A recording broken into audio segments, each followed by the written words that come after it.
Fine. Hello, how are you? I think we're on. I think we're That was on. quick. Mm. No, not yet. Knock on down this time. Let me see if we do we have are we on? Yeah, I show that we're live for Ex- 16 seconds. Oh, here it goes. Here we are. Okay. We got 8 people in the house here. yes, that's good. So let's welcome some of the people. And my iPad somehow went away. So welcome to Luke and Robert Bernard. So those are the people that don't show up there, and of course here my friends, Mr. Roy Bixby in Australia and Mr. Jeff Neville. So, guys, one of the things that we're doing today is I'm going to be the people keeping the pace of the show at the request of Jeff, so that we can do some more practice. So that in future shows, if Jeff has something to do, and that's going to come here shortly in July, and I have to host by myself. I'm more used to do the main host and keeping the restream moving along, right? So that's what we have for today. So how many people do we have so far? We have 7 at the moment. All right. So let me bring the agenda for the show as we collect people here. Do a sharing, and you guys let me know when we see it. Yep, All we right. got it up there. All right. So this is the thumbnail for our what I call our photo lounge live stream, and this is the third edition of this general meeting, and this is the agenda for today. We will have the general introduction of the people in the live stream, including uh, what have you been doing. So you let us know how's it going with your photography. We will go to news and rumor. We may have to stop through the discussions of the usual news and rumor due to the fact that our main presentation today will start in less than half an hour, which is at 9:30 p.m. Eastern Daylight Time and 4:30 a.m. And we have a presentation. This is the keynote for today. Is Luis Pereira is have a presentation on Taiwan photography. He called it a hidden gem, and so he will be coming at that time. He waking up very early to accommodate us. So we are looking forward to hear what he learned into his. Into his visit to Taiwan. He really seemed to have enjoyed that, not only photography wildlife, but he did also some underwater photography. So, if we have time after the presentation from Luis, we will come back to the remaining news and rumors, and this will be followed by miscellaneous things, typically photos and videos in the news. We will then have a couple of images to share in the what I call a section of images, technique, test, and mistake. I have a recent capture that I shared the other day with Jeff, and I think it's a rather unusual subject, so I wanted to share. Then after that, I did. I think it was yesterday, the day before. I saw shorter tests on my wildlife photography, and then after that, we will come back to wrap the show with a reminder of the upcoming live stream, which will be July 5th. So last time we discussed back and forth whether we were going to do the meeting on July 5th or not, given that this is a long weekend.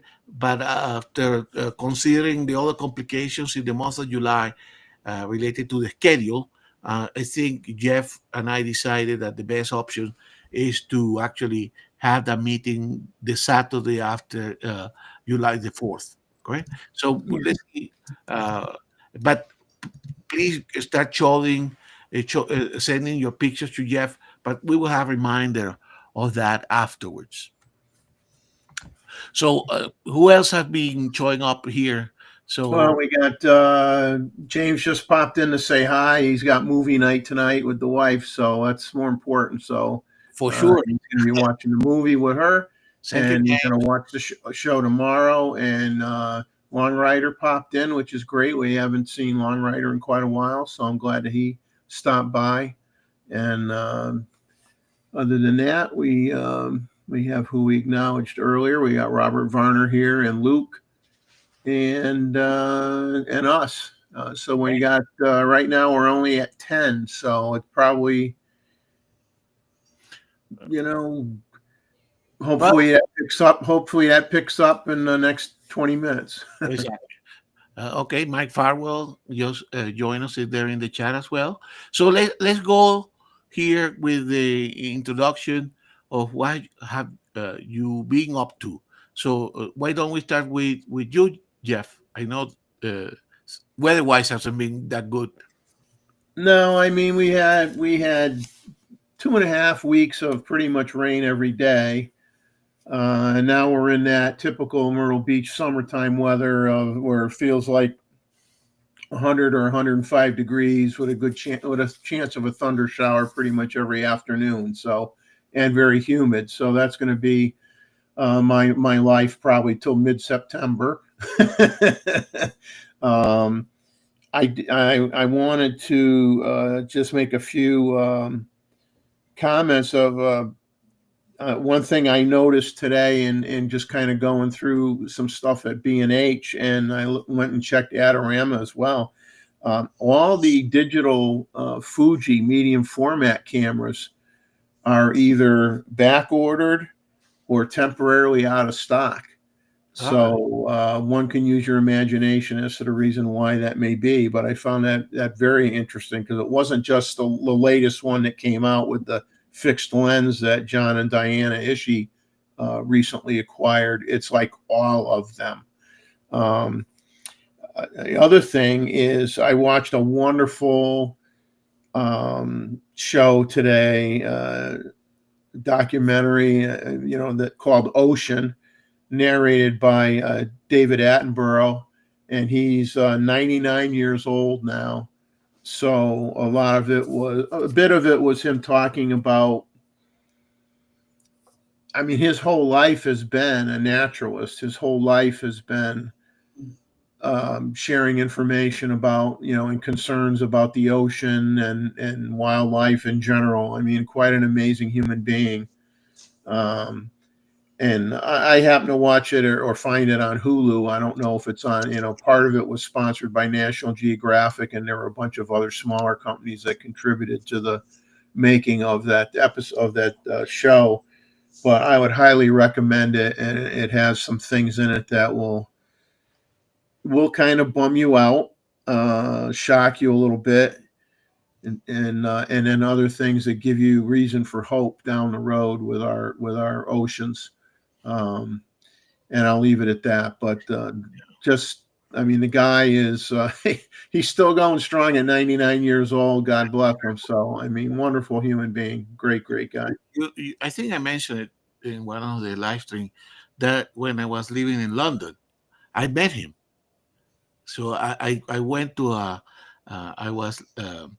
went to a bookstore in Covent Garden where he was signing books, and this is the only person that I had purposely go on into one of these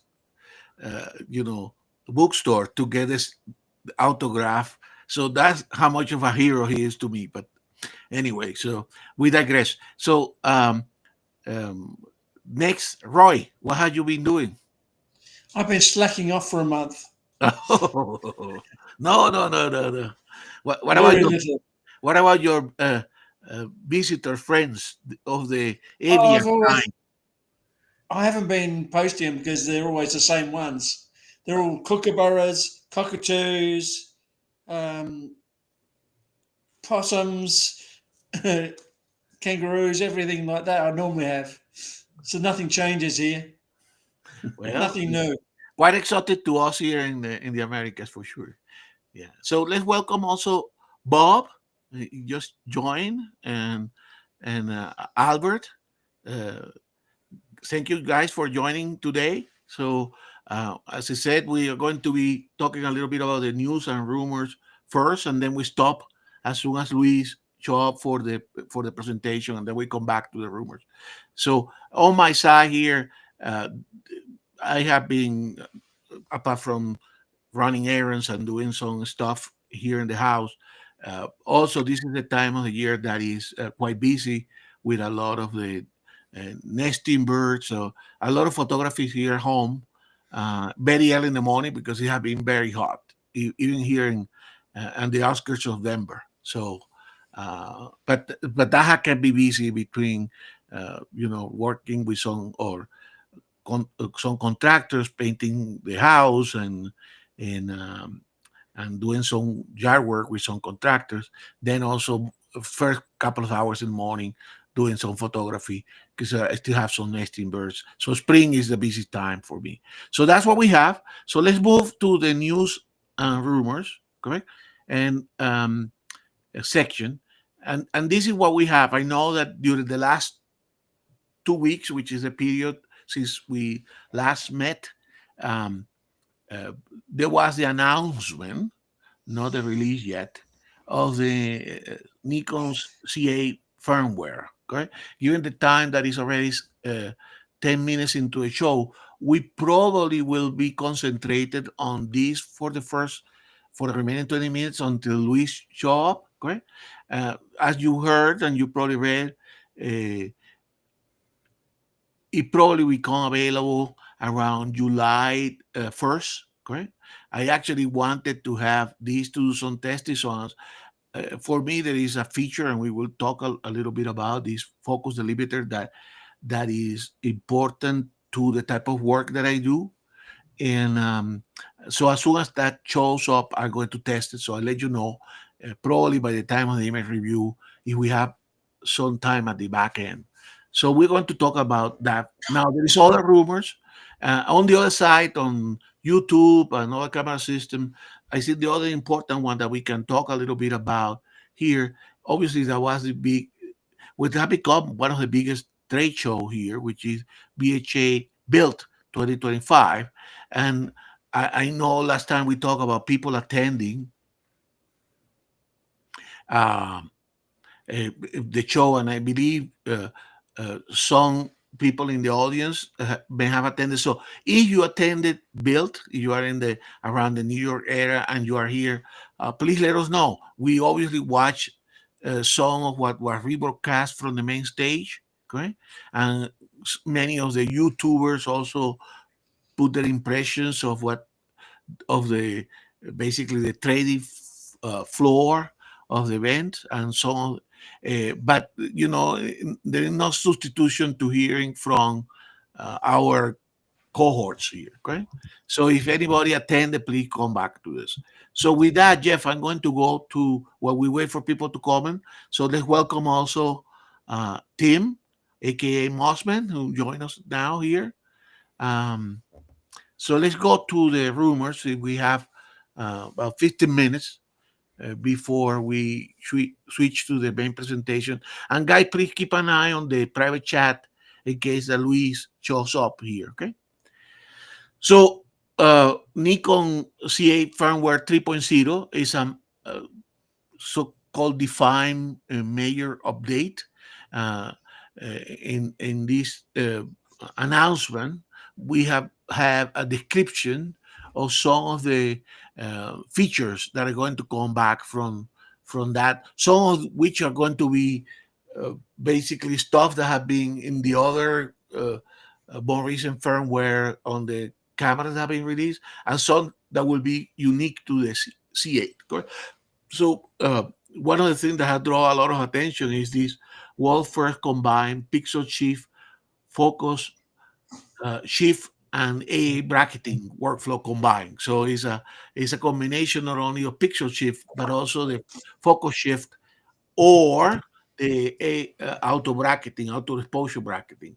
That seems to have uh, potentially uh, some interest in people like you, Roy, that work into products, correct?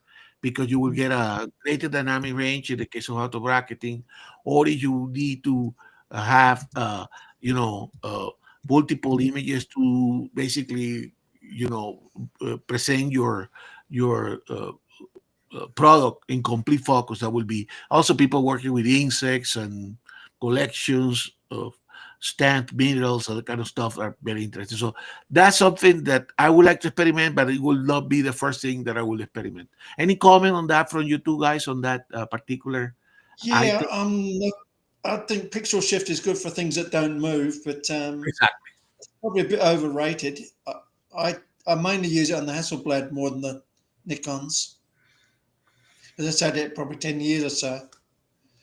They've been using that, I but mean, they're huge files. I've wanted to try to use it, but unfortunately, where I live, there's always a breeze. So there's something moving. It's either water or trees or flowers are moving. So it doesn't lend itself for me to use it. You can try it with your camera collection. What's that? You can try it on your camera collection indoor. Yeah.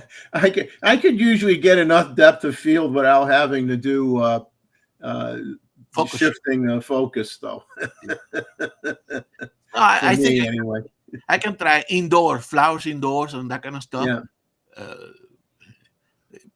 Potentially, certainly is a unique feature, and I like the fact that they combine all this. Correct. The need for this kind of static subject probably makes sense to It's have. useful. It's a useful tool. Correct. It's another tool in the arsenal. Okay. So the next one, which is the in-camera focus limiter for faster, more precise autofocus, that limit the range of distances to your subject. That actually is a feature that I do like, and that will be probably the, the first one that I will be checking. Actually, I would have been using this for the last 3 weeks if I have that available. So as soon as that comes down, I probably download it in the C8 and try to test it. Okay. Um, eh, it avoid basically it provide faster autofocus because it doesn't have to hunt through the entire range of where the camera can focus from the minimal focus distance to infinity. Um, eh, eh, but also you can avoid, and that's important, most important thing, unwanted foregrounds. Correct. And later on, I will show you that when we talk about future features, when we discuss that in November and then later on in January, that's one of the issues that I really wanted to have. I believe the OM system has that feature as well. So for wildlife photography, that's useful, correct? Well, I've got one comment on this feature. Mhm. Is that unfortunately I wish that okay, let's say I'm focusing on a hole in a tree where there's a woodpecker coming in and out. Like in my case, Okay. And I have no problem focusing on it, but like you said, you don't want to. It'd be nice to limit the work the camera has to do to maintain the focus. But the thing is, I wish they had it so like when if you're doing autofocus, that it would tell you how far away the subject is when you're in the autofocus mode. I mean, if you're in manual focus mode on some of the cameras, it'll tell you, when you get it in focus, it'll tell you how far away that subject is. But because let's say I zoom in on that and I focus on it, I don't know how far away I am unless I'm in manual focus. So this is the way I'm going to do it, and I explain it because the case that you describe, as you know, applies to me right away. Correct? I have multiple nests that I'm monitoring. Let me tell you what my frustration is with the current system. Actually, happened to me this morning. Correct? I was trying to photograph the bird coming out of the nest in flight. Correct? So I typically keep a portion of the nest area, and there's the nest cavity in the image. Correct? But I want to follow the bird coming in or coming out. Now, if just happen that there is a breeze or something and the focus go to the background, As we know, once it goes to the background, it will never come back to the foreground. Correct.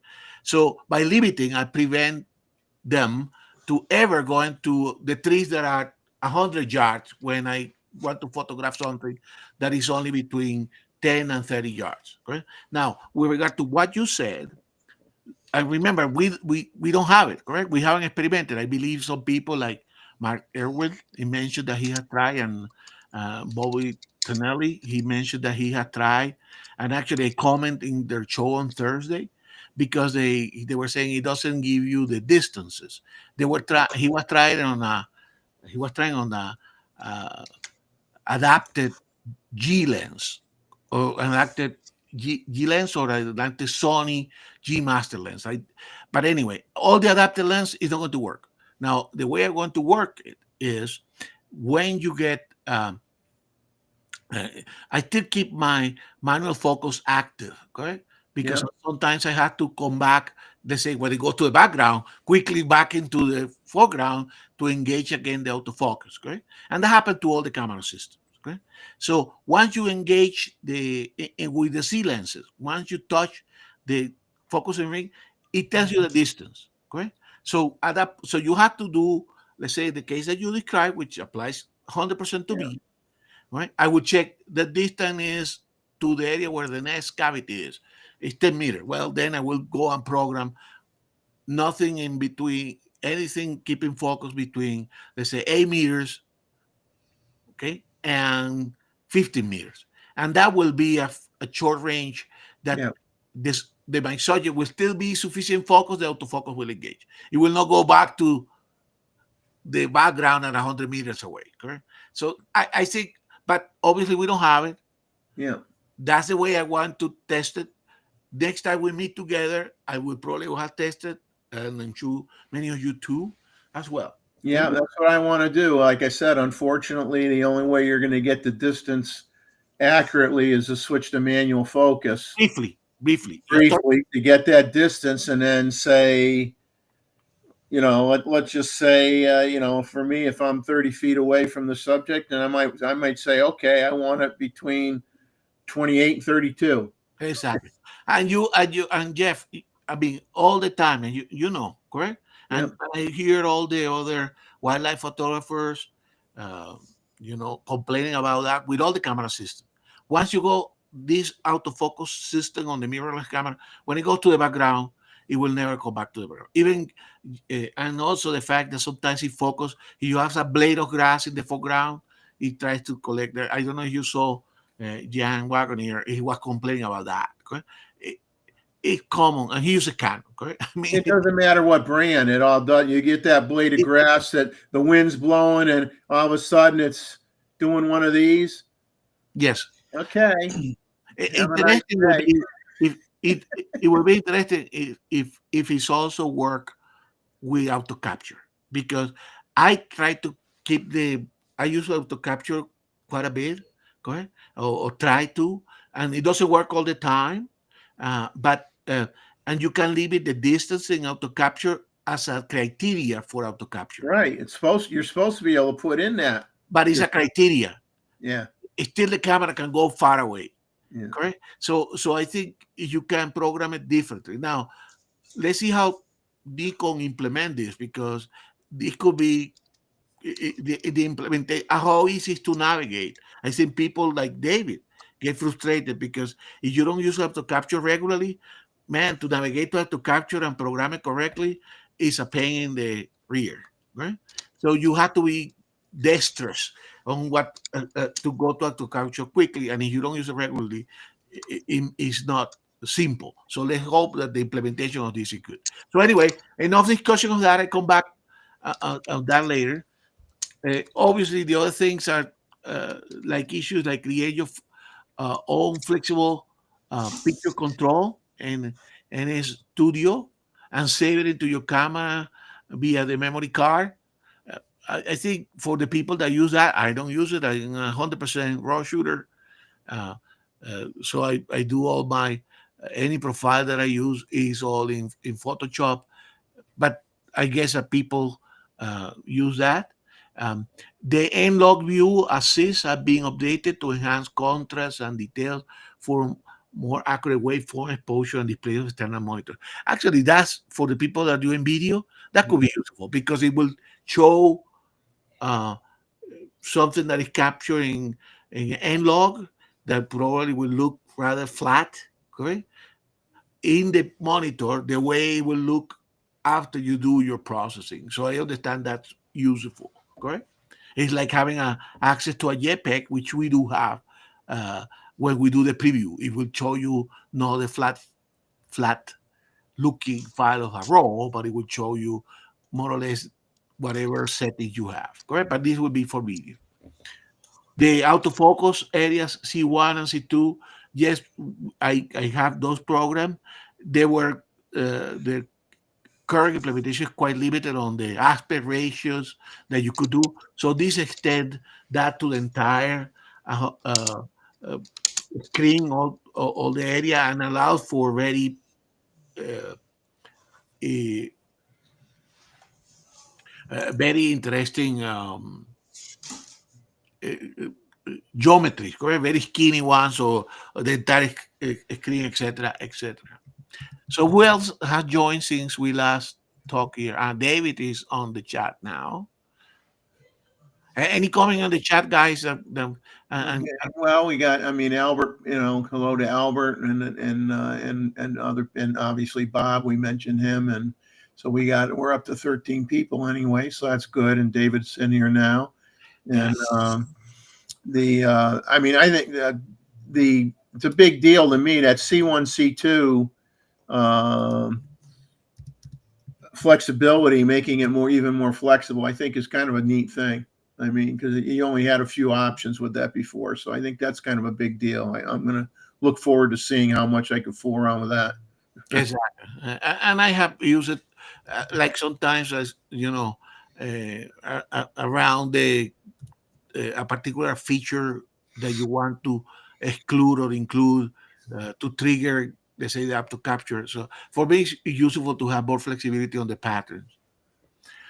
All right. So the next one is subject attention now available in both manual focus and high res zoom to ensure your subject is sharp. I think for people using manual focal lenses, that's very useful. So now in your when you do the zoom in, you can now zoom in up to 400%. Actually, I zoom in, with the OK button all the time just to confirm that everything looks okay, that I don't have too much atmospheric distortion and that kind of stuff. I don't know what is the current magnification. I'm happy with the magnification that we have, but I presume if we have the flexibility to go even higher magnification to check on critical focus, that's probably a good feature. I mean, that's really handy for anyone that shoots macro photography. Exactly. So the maximum aperture live view function on the image, I think for people like David Stewart doing night photography, that could be useful, correct? Because you basically what is presented to you, or if you're shooting very early in the morning when you are and you planning to stop down a little bit, but you want the camera to receive as much information for, let's say, autofocus, then it will show you the image in your screen with the maximum aperture that lane permit. So that's probably useful. Then some updates related to the A10. I haven't updated my A10 software. I think there was a software a couple of weeks ago. Pretty soon here when I start using the some of my pro photo flashes for my hummingbird photography, I will probably do this update and test some of this stuff. Although I probably don't want to do a assist illumination for the birds. So the memos, correct, now have been extended, correct, that you can put longer memos and you can use an external microphone when you're recording a memo. I don't do that, but I presume that's useful if you have a special series of capture and you want to keep um, indicate what settings you're using or indicate what conditions were weather-wise or or for the discussion. So many pros may use that. The next field, using iPhone or iPad, uh, uh, allow for camera multiple camera controls and allow to transfer on via an FTP server. So I haven't used that in a field, but I presume that again another professional feature that could Would be be a sports photographer or a newspaper photographer, photojournalist would use that maybe. exactly. Yeah. So more presets available to reduce, eliminate flicker. So again, another one good for when you have electronic billboards and you want to, or you are in a stage and you have LED lights that have certain frequency. Um, that is also probably useful for them. Again, not an issue that it will be. Quickly revert to the original unedited version. Um, of an image with a new um, custom setting. So I presume if you use a lot of the custom setting and you want to revert to uh, an unedited version or another type of version, you can now switch between those pre-edited uh, files. I presume these are all in JPEG. So the next page, let me see if I can switch a page here. Um, then convert capture raw or JPEG images to, I presume this is pronounced HEIF. This is a kind of format that apparently uh, has a certain dynamic range that is good for It's a certain. better it's a better quality image than a JPEG would be. So Exactly. if you could take your image, your raw images, and you want to say, oh, I don't want to save it as a JPEG. I mean, I want something a little bit better. You could be able to save it to the HEIF, especially if you're going to use it for a content creator or something using the files. That would be a good thing to do. And then it can be sent via FTP, which is again another for people that are using this camera professionally. Easily image filtered by date taken. Presume I don't know how they're going to implement that because I presume this refer into the camera, correct? When you take a lot of photos in the same car and you want to go to a specific day on your vacation, let's say, and then you can go and review those in the camera. So that could be useful. Uh, freeze a fast action with new high speed capture plus, available for both normal and fine image quality. So I don't understand what that is. So I must confess that I don't understand that one. So Jeff, I don't know if you have any comment about that one. No, I don't. I don't. I haven't. I think I watched maybe one or two videos on other content creators talking about the firmware, and I don't recall that being something that got dived into very much. Everything was more revolving around some of the other features that we talked about earlier. So I don't know. I'll wait and see when it comes out, I guess. But Exactly. I mean, not applicable to us. It obviously has to do with videography, and the next one is also videography. Correct? It has to do with the metadata files on some of those video format like ProRes 422 HQ footage in the app, that all the metadata is presented in the Apple Final Cut Pro. So you have to do compatibilities of metadata with different software. So this is the list. Uh, Probably we haven't seen the complete list, but this is the list that have been in the official announcements. Right? yeah, that all that information there is right off the Nikon USA website. So if there's anything missing, not our fault. Blame Nikon. Exactly. So let me know when if Luis shows up because I can only I don't see him just yet. Um, uh, so anyway, it look indeed that is a major update, right? Now I have a couple of comments while we're waiting here for Luis.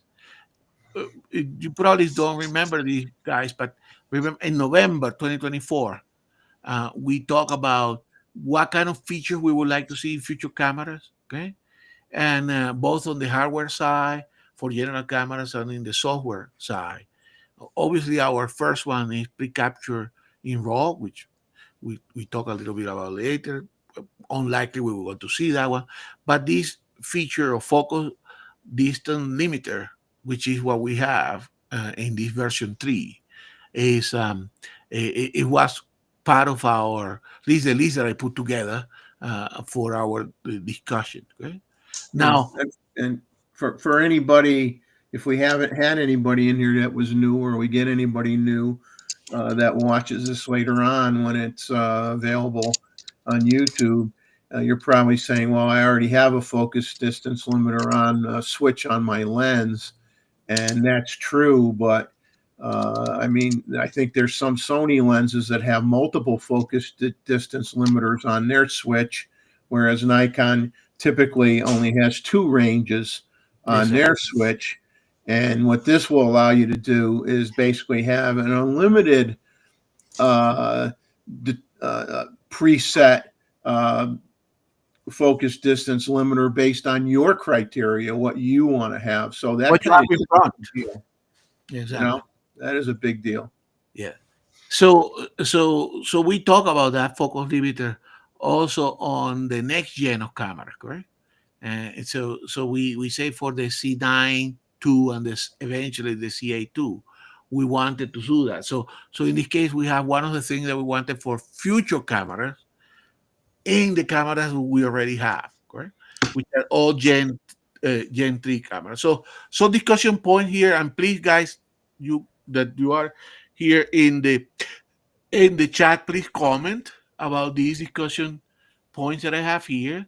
One of those being, would opto capture RAW be only available in the next gen cameras? So I think this probably set it up that we're not going to see, for whatever reason, maybe the hardware doesn't allow it, but I don't think we're going to see auto capture RAW until we see the next gen camera. Yeah, it's kind of looking that way, isn't it?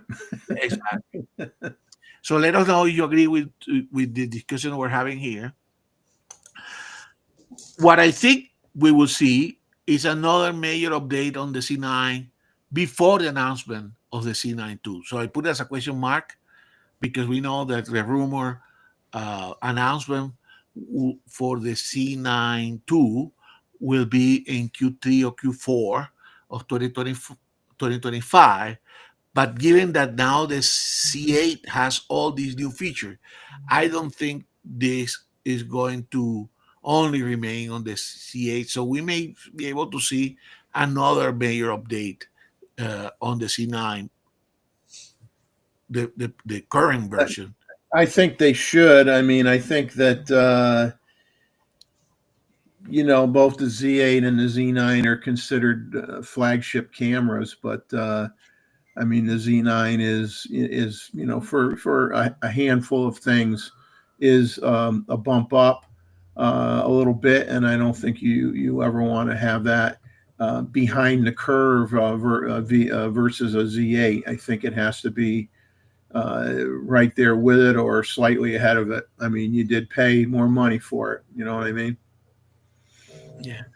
The other thing that is, I think, worthwhile discussing here is would Nikon continue to harmonize capabilities between the cameras in the Gen 3 lineup, correct? Because this is what they have been doing, the harmonization, not only between the C8 and the C9, but also with the other camera, correct? Features that shows up in the C6 III now are showing in the C8, correct? And even on the C5 II or the C5. So I think there is some element of harmonization in this firmware, but I don't know whether that will continue.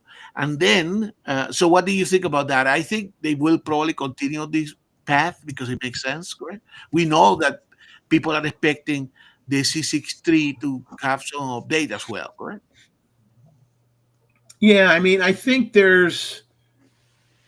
it doesn't shock me if they don't have line item by line item the same, because, well, in some cases, okay, there is Differentiation. hardware differences between, obviously there's hardware limitations between a lower end model and a higher end model. So you can't probably do certain things anyway, but Yes. I think they want to keep a little bit of difference there, because you're going to end up with these pretty much $500 gaps between models. The next, you buy this model, the next one up's 500 more, and one above that's 500 more. People got to feel that $500 Buy them some. gives them something. Because Exactly. otherwise, why spend the extra 500 or the extra 1,000? Exactly. So But certainly, the feature that show in the prosumer cameras should come into the professional camera, correct? So at least a harmonization upwards, if you want to call it that way. Right. Yeah. But also certainly on the professional cameras, the C8 and the C9, I expect more harmonization to happen, correct? Yeah. And the other discussion point, and I don't know, Roy, what is your opinion on the harmonization? I think they're about right at the moment. I'm happy with the cameras the way they are. Yes. I'm mainly shooting manual anyway. Things like autofocus and all the bells and whistles don't mean much to me at all. Yeah, I mean, I think, and I don't know if this is going to happen or not, but I personally, with all the new card readers for the faster CFE cards now with version 4, that the existing cameras from any manufacturer right now can't take advantage of the speed, because they don't have the architecture in the camera yet to support it. And I'd be really disappointed if the Z9 II does not have an architecture change in it, because someone's got to be first to do that. Somebody's got to do that. And that will bring an advantage, correct?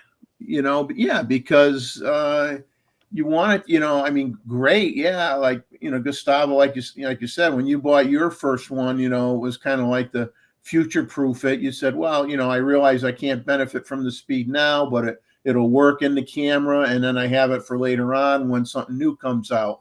I already have the card. But you don't want it to be like that for like four years, where you still don't have a product out there that can take advantage of the speed. Exactly. So I mean, I hope the Z9 II, because they keep saying it's going to be evolutionary and not revolutionary, but at least update your bus so that you can take advantage of the speed from the cards. Some of the new cheap cards are actually slower than XQD as well. Yeah, which is really irritating. Yeah. But it makes better sense. Welcome to Woody, who joined us as well. So, yeah, waiting for the D500 Mark II. that may happen. But so the last point on this discussion here is about the C9 II and the C8 II when that happened. Obviously, we're going to see the C9 II first. That's if the rumors are correct, right? But eventually there will be a C8 II, and those will be Gen 4 cameras, the first Gen 4, potentially the first Gen 4 camera, correct? What I'm not sure, Jeff and Roy, is whether those cameras will continue to share most of the capabilities regarding hardware and software like we have in the current Gen 3 camera, correct? Or will Nikon bring more differentiation between the two, correct? Like we used to be the D850 versus the D5, correct? Those were not as close with regard to hardware and software as the C9 and the C8 currently, correct? So I don't know whether that will be something that Nikon will continue doing. I think they probably start creating some distance between these two cameras, because for all purpose that you said, Jeff, the C8, I mean, it's called the mini C9, okay? And it's almost, except battery life and certain small features. There's like heating, correct? Well, to me, I mean, I like having the same memory card in both slots. I'm kind of a big fan of that. You know, Me too. I'd rather have two CFEB cards in my camera than one SD and one CFE, and of course, when you go with when you make the body a little smaller, several things typically happen. Is you don't have as many buttons on the camera, so now some of the things that you could do on the Z9 with the touch of a button, you have to go into a menu to do it on the smaller camera, and then you get into things like, okay, and you may be something like, oh, well, one has the full size HDMI slot, connector, and one has the mini, or one has the SD card and a CFEB, and the other one has two CFEBs. So it's there has to be enough enough of a difference to justify the extra money. Yeah, but in terms of image quality, correct? Both the cameras are producing the same sensor with same. All you can produce the same image quality in both cameras, correct? Oh yeah, yeah. And that's what I don't know whether that will continue to be the case in the future. That's what I'm asking for this discussion. I think probably not. That this is a period of time where basically instead of having two C9s or two C8, people could say I have a C9 and C8, and many of us have that combination, and that will be that is a current fantastic combination. So it turned out that Rakesh, and he mentioned that, attended Built, right? So so Rakesh, we were encouraging people. We're still waiting here for Luis. I haven't seen him. You haven't seen him yet on the private chat, no? No, hopefully he doesn't have. Sometimes he has problems with his internet. Exactly. So anyway, he's not having technical difficulties, but we can wait for him. So that's fine. We have plenty to show here. So Rakesh, I think Jeff put the link into the show in the front. If you're welcome to join us and tell us a little bit about Built. We wanted to have that for sure, or if you're not comfortable or not able to join because you don't have it set up for that, please do give us some more comments. Many of us would like to see who do you meet in addition. I mean, you were in person, correct? Yeah, and I brought up prior to the to the show starting, that Ted had called me, aka Art Bear, for those of you who know him as Art Bear. Ted called me, and he went to one day to the Built Expo, and he said it was just so much bigger than the last time they did it, and they expanded the area a lot. And he said there was so many people there. He says it was tough because there's so many people. It was really hot in the building. There was just so many people in there. And he did get to, talk with Joe McNally and Jerry Gionis and other people. And, he had a great time there, but, a lot of walking. This is a lot of real estate to cover, a lot of walking. I think he told me that they had several of the manufacturers. I mean, definitely Nikon and Canon. I don't know if it was anybody else. They were doing free sensor cleaning, I think, starting at 9 a.m. in the morning. Ooh. And people were there an hour and a half. The line was huge. People were there an hour and a half ahead of time getting in line to get their camera sensors cleaned. My advice is, it ain't hard to do. Learn how to do it yourself, man. And enjoy the free show, because for a trade show, correct? The fact that the B&H put that and it's free, correct? I mean, you could. Yeah, I mean, Terrible. But I'm certainly not going to stand in line 2 hours to have my sensor cleaned. I'm sorry. I'd rather go listen to one of the speakers. It's like, Oh, and he did mention too. He says, B&H did a bang up job. He says you could basically anything that you saw in there going through the booths or whatever, you could order it and it would be waiting for you in the store. oh my God. You get out of the place, you go to the store, and it's sitting there with your name on it, waiting for you to pick it up. Oh my God. I mean, I don't know. Business. I don't know how much money, B&H made, but obviously they spent a lot of money, with security, organizing it, and he says everything was like clockwork. Everything was just very, very, very professionally done. Yeah, I don't know, Jeff, if you watch some of the live stream from the main stage. I know a couple of years ago we did watch for some presentation. Yeah. I did some of them this time. They didn't have any issue. I mean, last time there were some glitches, okay? But this time it was perfect. Now they broadcast only the main stage. I'm sure they will releasing presentations um, from the other stages gradually as part of their YouTube channel, correct? But the main stage I watch because I watch. I agree with Rakesh. I did watch uh, the presentation from Fronos, okay, and I watched the panel with Franz Lanting. There was, I mean, it was interesting, and so it obviously is for all type of photography, correct? So more artistic photography. There was some interesting stuff that we typically don't get exposed to type of photography, but it was good to have it sometimes in the background or to scroll through that. And I think it's available, correct? I mean, the 2 days of the live stream, there is like a 6-7 hours YouTube that you can go to a particular portion if you want to rewatch or want to watch one of those. So anyway, that's good. So if we're still waiting for Luis, why don't we go back to let's do what saying let's go back. What do you want to do? Go back to the discussions on the rumors while we're waiting for Luis, and I'm going to try to text him, okay, and see where. We might as well.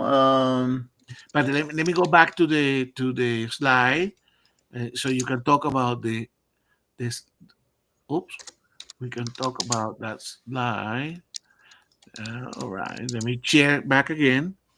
And so we went through all the discussion point.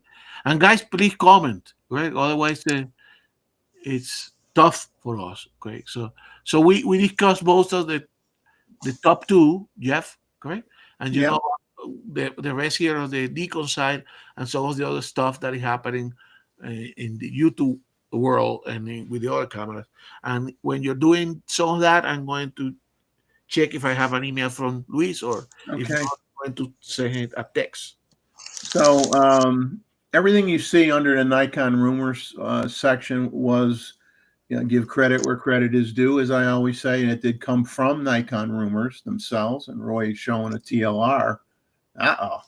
Roy's Yeah, going medium format.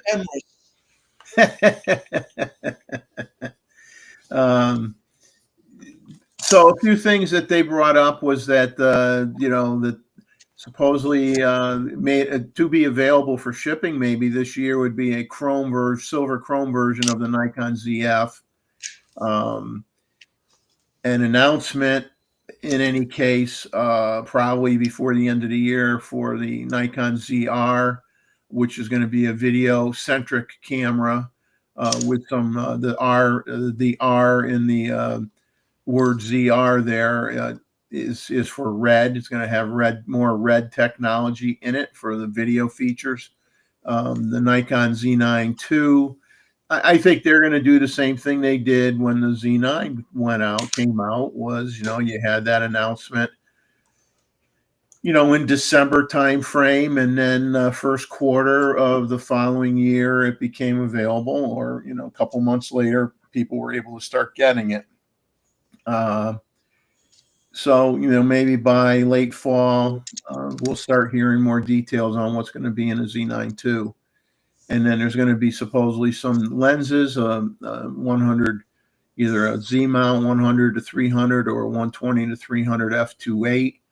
And I think they mentioned that, the 2.8 lenses could be really, really expensive. I mean, they're those that have done that already. They're not cheap glass by any means. You are paying a lot to have that f2.8. An 85 1.4 lens. Of course, they mentioned they're going to do more Z cinema lenses, but there's no lens roadmap that we can look at anymore. So that's just a talking point, but no one really knows what that means. A Z 500 millimeter f2.8 supposedly made by Sigma, and Nikon testing N-Log 2, which may be a collaboration with Red, which I'm sure anything on the video side, they'd be foolish not to be heavily collaborating with the Red counterparts, which are now part of the Nikon system anyway. So I mean, I would think that anything to do with video is going to be getting looked through an extra set of glasses per se, and be top-notch, top-shelf stuff that we'll see in the video arena. No problem at all. Like I said, Ted went to the Built. Art Bear went to the B&H Built thing.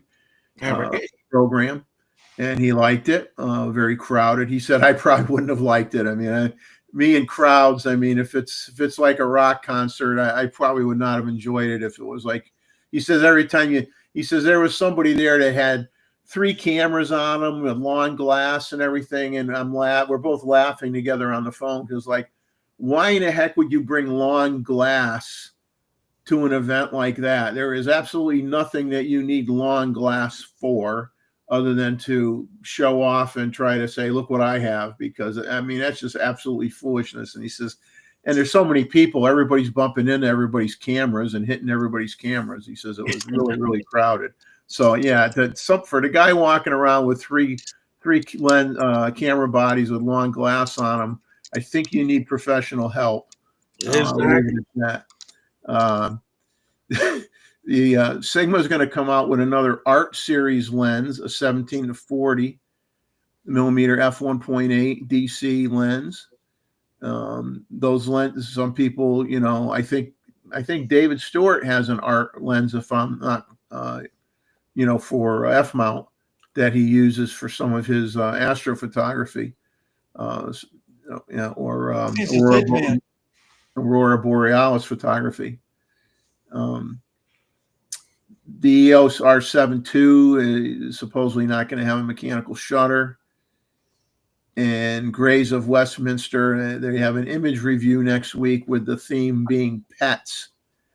So for those of you who, I'm embarrassed to say that there are many, many, many channels that I have subscribed to, and I just do not have the time to watch them like I used to. It's like I went through, I think I had like 2,500 images when I met up with Tim, aka Mozman, when I went to North Carolina.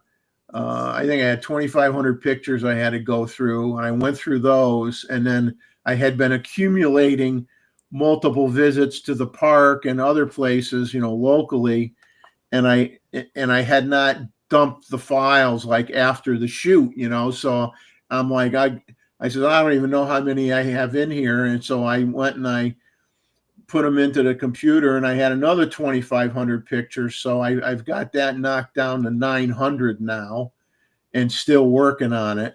Oh. And it's killing me, man. I mean, it's my own fault, but it's like, I just, I do not enjoy the editing process anymore. It's gotten old. You know, I like the getting outside part. I like to, you know, what I'm seeing with my eyeballs. I like to try to capture, obviously capture my vision of what I'm seeing with the camera. I love all that, but the going through the computer part and the culling part and all that stuff. Oh man, I wish I had an assistant, and I won the lottery, and I can hire an assistant to cull my photos for me. I think that I'm in the same situation. I actually have multiple cards completely full. Particularly the type of photography that I'm doing with a lot of auto capture or try to capture motion, you have to take a lot of photos to get some good ones. You have to be brutal on only the ones that you really want to keep and process. But even going one time, you have to say no, no, no, no, no, no. That takes time. I'm in the same situation here. Actually, if you don't do it every day, particularly you shoot every day, oh my God, it's you create a amount of of trouble. But, It's becoming painful. It's yes, becoming painful. on the other hand, but certainly, I mean, no, the great majority of the captures are not worthwhile keeping, not even a single copy, correct? But yes, of course, if you go to a special outing that you went with Tim, then you try to keep more.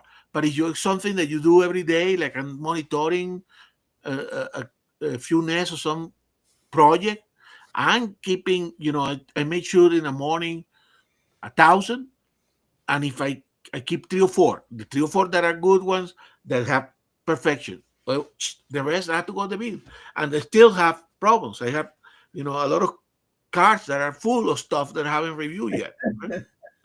It's a big pain, but I do want to edit. So the other thing, so I check on Luis.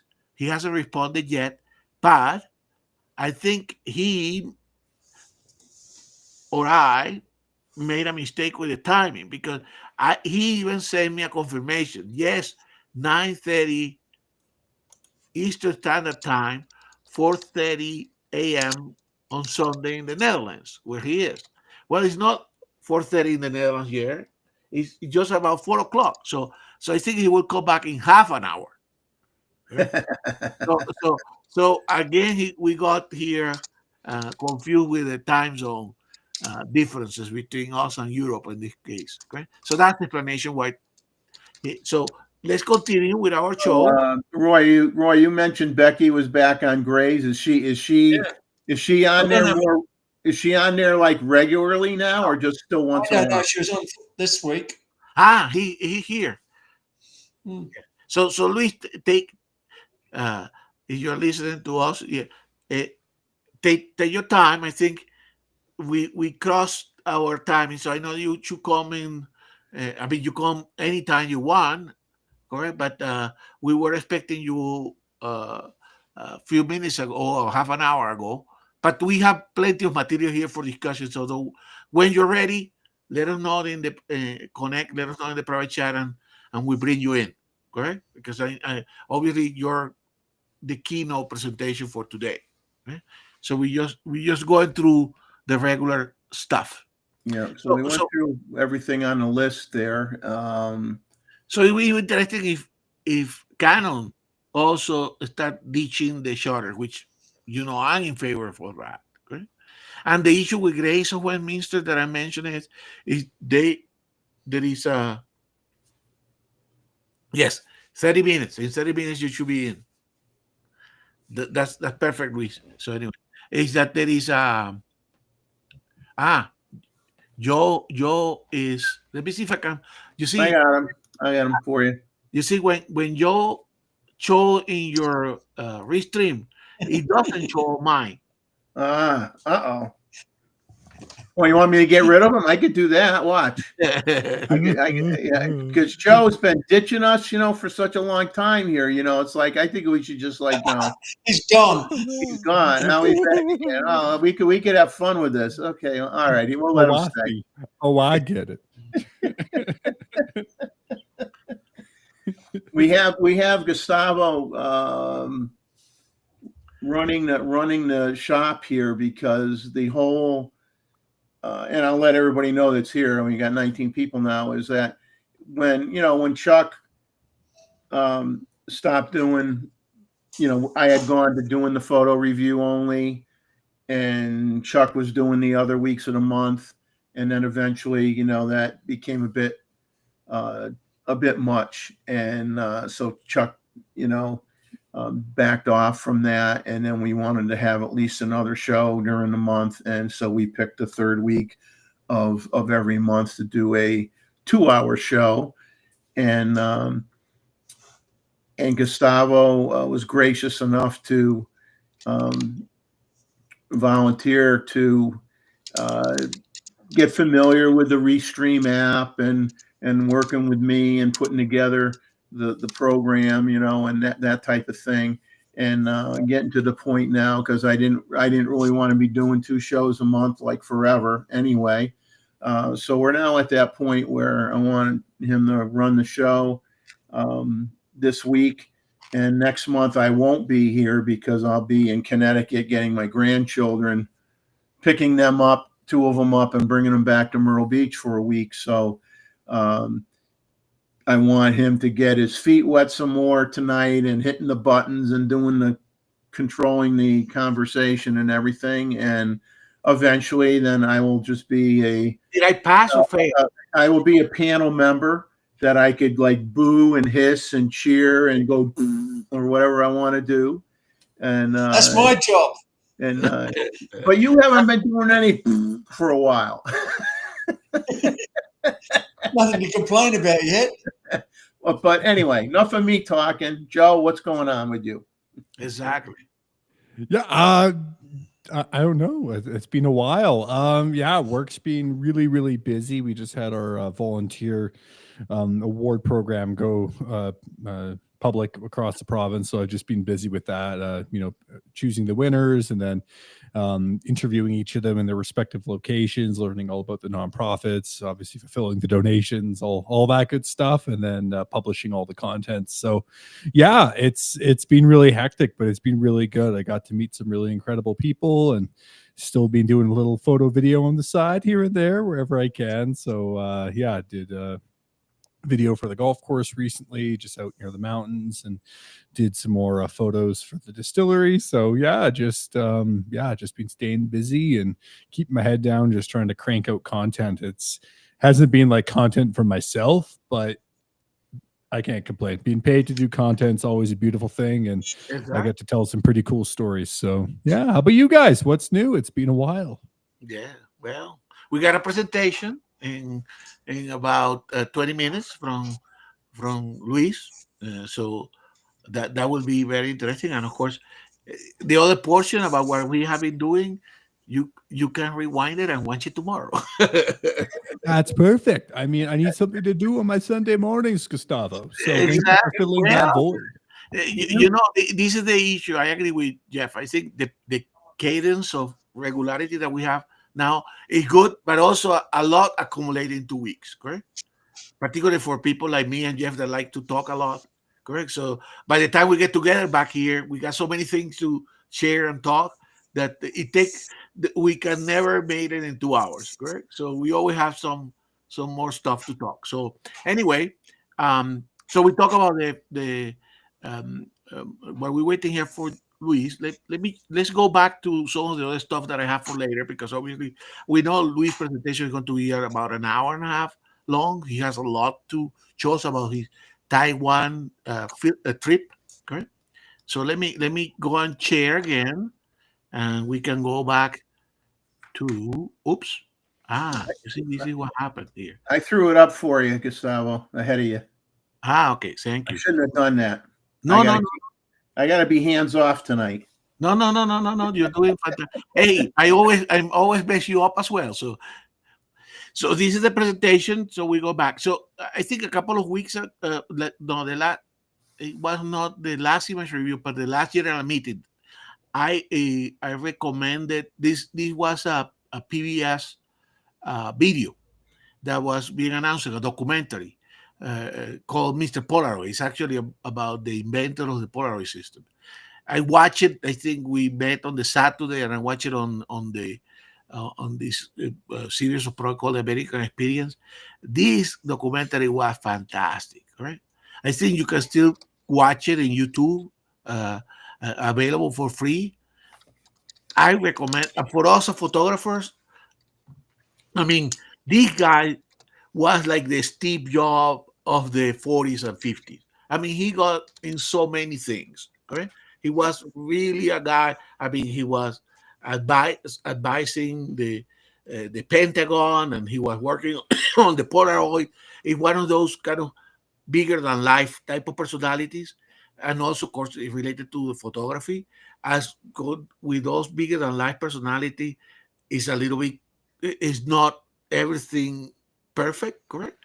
But he certainly has an interesting life, and certainly for us, a photographer, I would recommend watching this one. So I recommended before it was broadcasted, but now that I have watched it, wow, what an interesting character, and also to understand more about how Polaroid was developed and all the tribulations and stuff that happened into what we learn. I mean, what we creating instantaneous images. Okay, so that I would recommend. So in terms of photo sharing, when we wait to hear for Luis, correct? I shared this with the other day with Jeff. Actually, uh, I think it's a good image, but not one that for the photo review is an unusual subject, correct? And it's basically here in the spring, um, there is a lot of pollen that get released, correct? And and then here, this is around my house. There is a lot of ponderosa tree, and they are incredible producers like many conifers of pollen, right?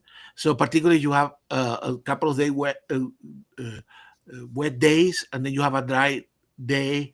These the kind of pollen producing cones, which are these elements here, are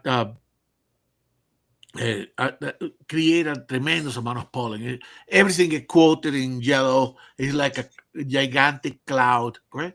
I know a lot of people that are allergic and suffer asthma during the spring. This is not good news, but I locally don't suffer. But I can tell you at one point you can start your eyes started scratching a little bit because there's so much production. So I took this. I wanted to capture the time when they release it. So I actually capture this with the Z8 and the plana. I wanted to have a nice background, and I asked my wife to touch the branch, with a stick a little bit, just to I get a puff of release of pollen. And in this image, you can see even the individual pollen grains, right? Pollen grains. So what happened? So again, unusual subject, correct? But I thought that I would share with you guys. So what do you think, guys? It's more interesting now we know it's pollen. Yeah, You haven't set light to it. exactly. So not that there was a smoke. Oh yeah, I knew what that was as soon as you sent it to me because as you were saying, my car's the one that ends up in the driveway, not in the garage. And when we have our pine trees down here, there's no sense washing your car. If you wash your car 2 hours later, it's like you never washed it. It's just really frustrating. Yeah. Really Locally for us here, Jeff, it lasted about 2 weeks, okay? But I had to pressure wash my house, my deck, everything coated with it. So I sometimes, early the spring, I do a pressure washer of the deck and the house. And when the pollen season comes, I let it. Don't do it for the 2.5 weeks, and then after when it finish, then you go again and wash your house again because it really coats everything. But it's nature, correct? So we nature photographers try to capture, and as usual, you end up reading a lot about conifers and the type of cones and the male cones and the female cones and how they evolve. So and learning experience. So the plana was certainly I mean it performed fantastic for this job, correct? You can see how nice is the background, correct? And if we have a chance, I go and open this in Photoshop and show you. I mean the details It's incredible. So I did, Gustavo, Now, did you this shoot photo this takes my wide? breath Did you away. shoot it wide open? Clogs me right no, up. I cut down. I shut down, close it down a little bit just to have the sufficient depth of field that will bring the whole the branch and the needles into focus, correct? But not, um, but not some of the other branches in the background, correct? So to highlight the actual cloud. So it did. I stopped down a little bit. As you can see, the plane, of course, is 1.8, and so I stopped down to f4. I'd add a little bit of flash to that, just a tiny bit of flash, just to make the background darker. That actually would have been a good idea, Rory. Unfortunately, next year, because this is over. But that's an excellent suggestion for sure. You know, I do what Flash, but only when there's a last resort, so when I want something specific, but it didn't occur to me. So I just, it was the first time that I tried to capture this release of the pollen. Did a good job. Yeah. Looks Well, difficult. you could always cheat and just darken the background with your software too. That is true, but I don't So- go matching every single pollen grain. All right. So the other things that I wanted to share, okay, is as many of you know, this is the time of the year when I'm doing a lot of capturing photos around the nest boxes and the cavity nesters around the nest holes. Uh, so spring here in around Colorado, correct? So I try to do a lot of uh, high shutter speed photography because I try to do a lot of small birds in fly, correct? So I typically end up using a lot of auto ISO, but if the bird land in a, then I don't want to use a high shutter speed and a consequence high ISO, correct? So I ended, quickly going back to let's say from uh, 1/3200 or 1/8000 down to 1/500. Okay, and in order to get better image quality and lower ISO, and and recently I did a test actually a couple of days ago. So I'm going to share. We use all the results. Okay, so this is what I was photograph. Was photographing a western male bluebird that is basically bringing food to the next box nearby.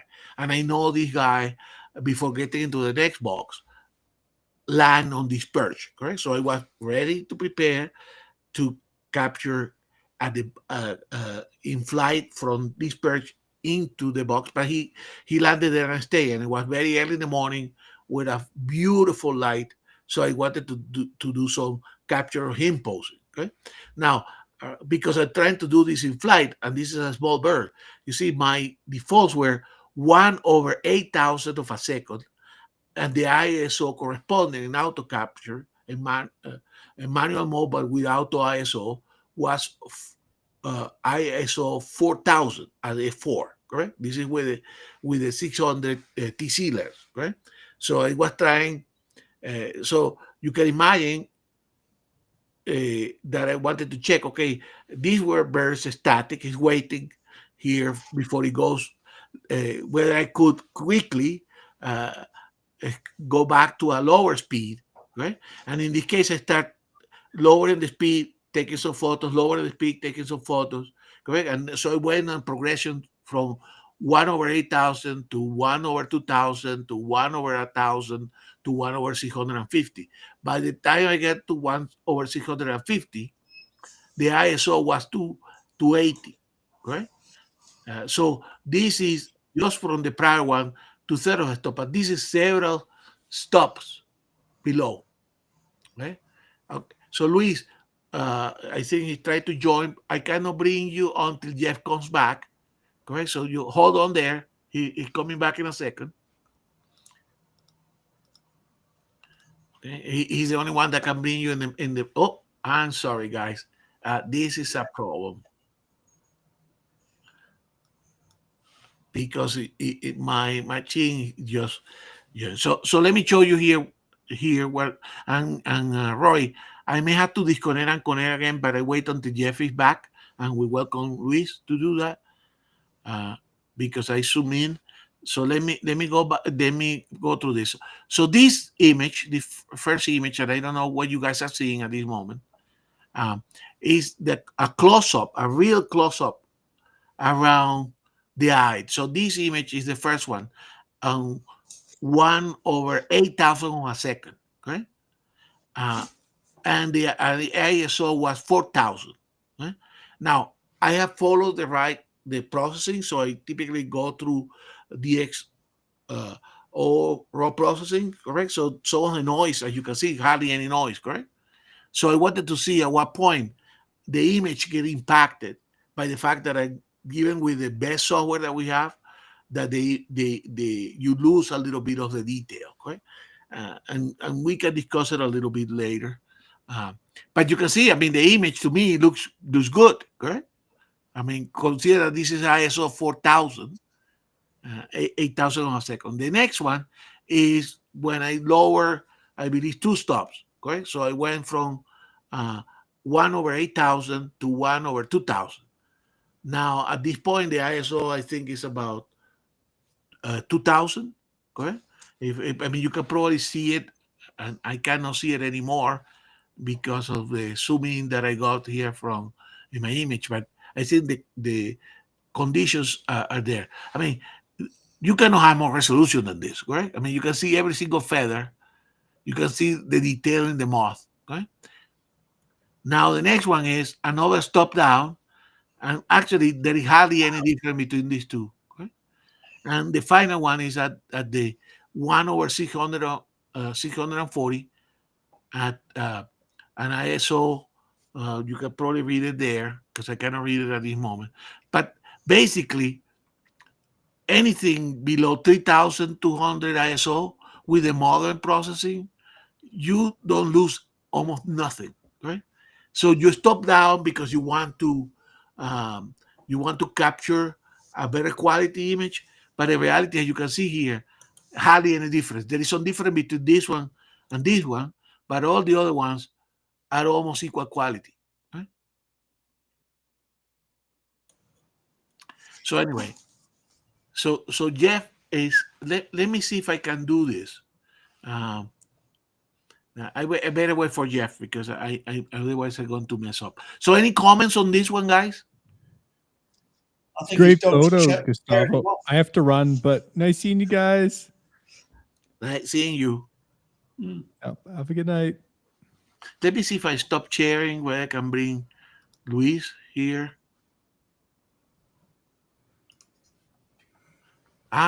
Yes, I can. Oh, there's Jeff. Jeff, can you bring Luis? I think I can bring it. Let me see if I can try it myself. Let me see if you could do it first. Yeah, because I think we got, since I stopped sharing, I can bring up to 4. Hey, Luis, welcome. Well, hi. Good morning. Good morning. Sorry, we got a confusion there between 9:30. Yeah, I got it. Yeah, because 9:30 is not 4:30 here. It's 3:30. Yeah, it's 10:30. Yeah, or 3:30 here. Yeah. Yeah. So anyway, I'm glad that you are there. Fantastic. So we're going to go to your presentation right away when you're ready. Yeah, I'll put it in here. Yeah. Just give me a second. I'll do it. Let's share screen.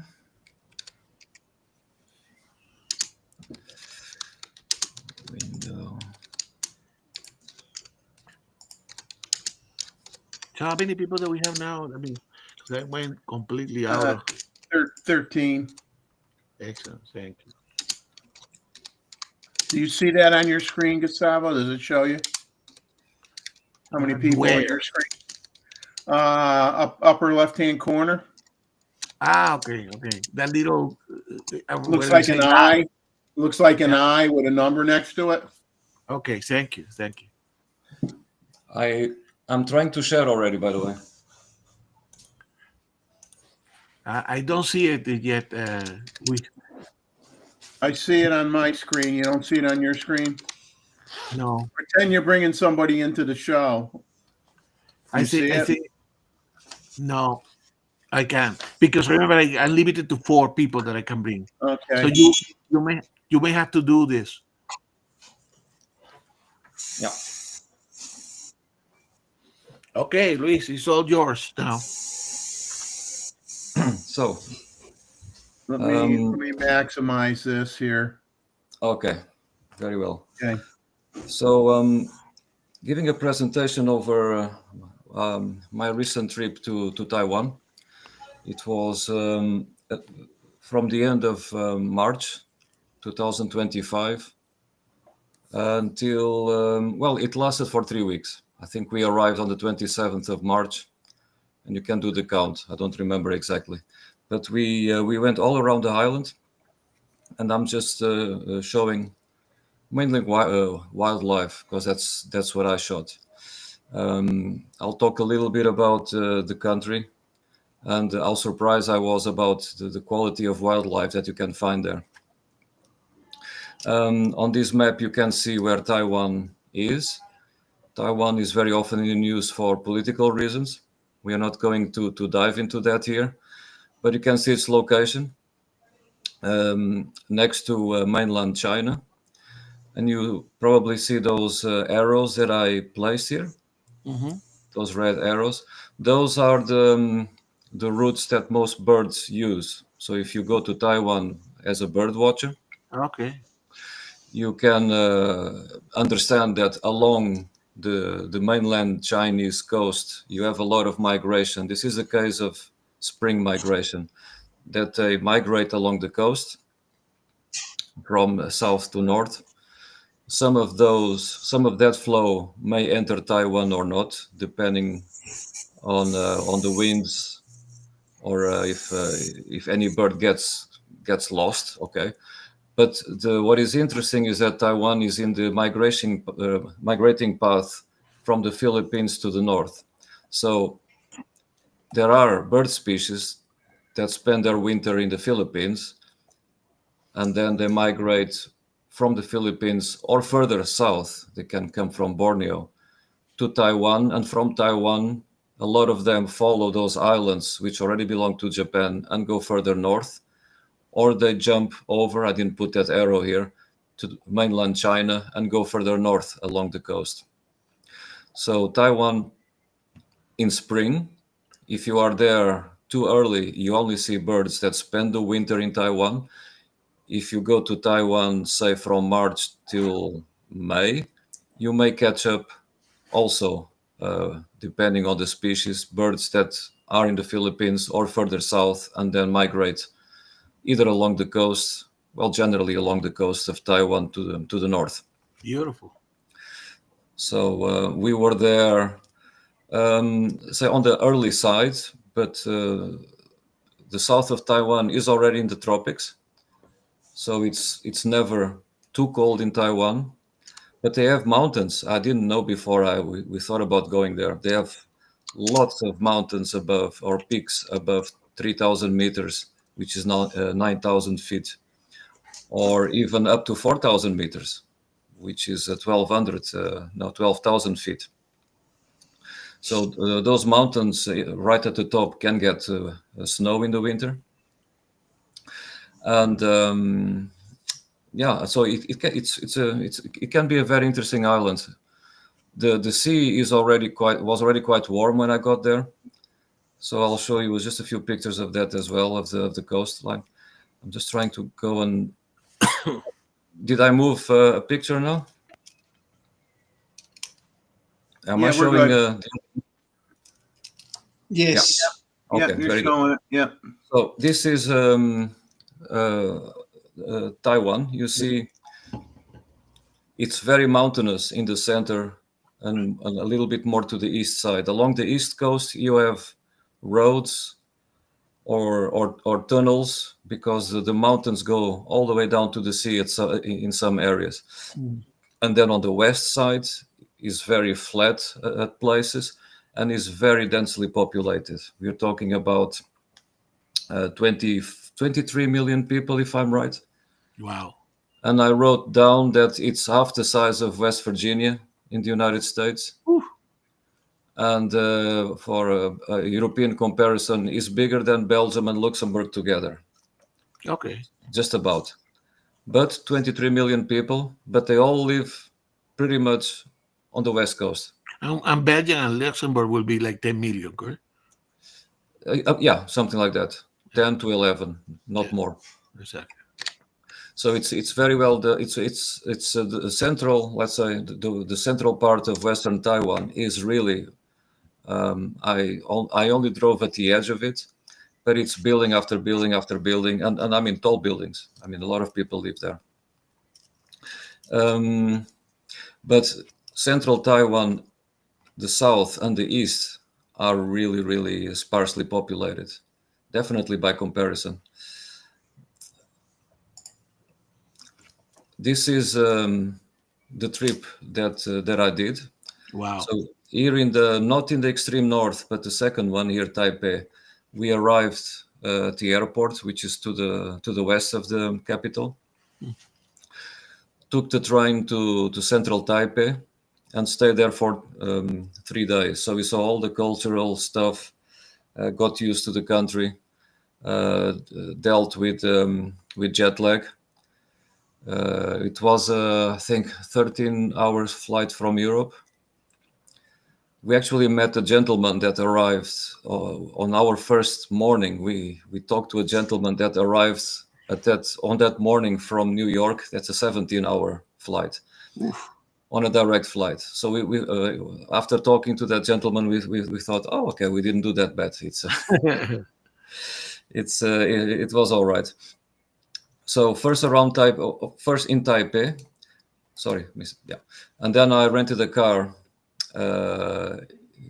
downtown, and we went. I'm sorry. I don't know why this is happening here. Okay, so from Taipei, we went further south. We went to this first location in the mountains, Dashayan Road Forest or Forest Road. It's a birders hotspot. I actually rented a guide for 1 day when we were there, which was very helpful. Okay. And then after that, it was me and my wife on our own the rest of the trip. I'll show you the pictures later. And then we went further south, also to a mountainous area. Stayed there for 3 days.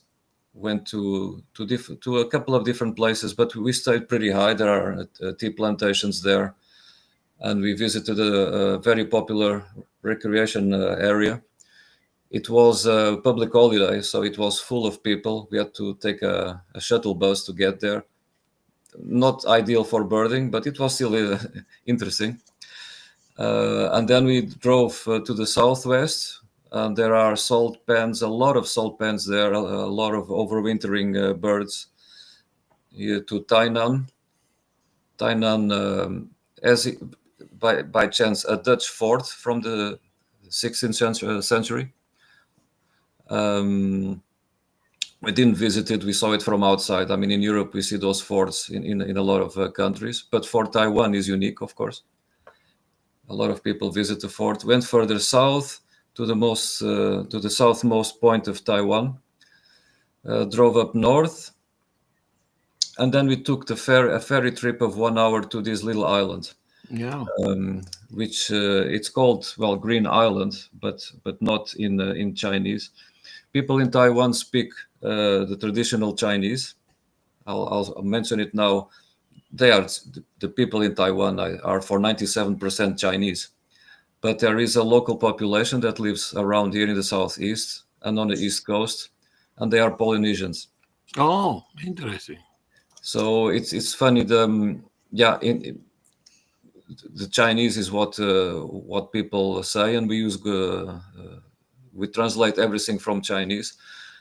And but you do see local populations that I guess still speak their local language, but they, as the Europeans and the Chinese waves of colonizers reached Taiwan from, I don't know, the 14th century onwards, they got pushed to the south. Well, they got pushed. I mean, a lot of them intermarried, of course, in the south, you see, I mean, it's difficult to say as a tourist, but you can see kind of mixed couples, if you want to call it that way.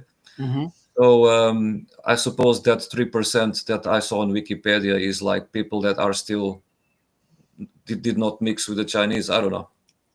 Don't quote me on this one, but but here in that area you do see families that this could be in Hawaii or in and they do show their cultural heritage in that area. You see their local the things which are say not Chinese of origin, but from there. They are actually very proud of that aspect. Yeah. And then we moved upper north to the north. We visited a gorge, the Taroko Gorge. The gorge here in the mountains was very spectacular to see on the road, but because they had a massive earthquake a little bit more than an year ago, you could not hike there.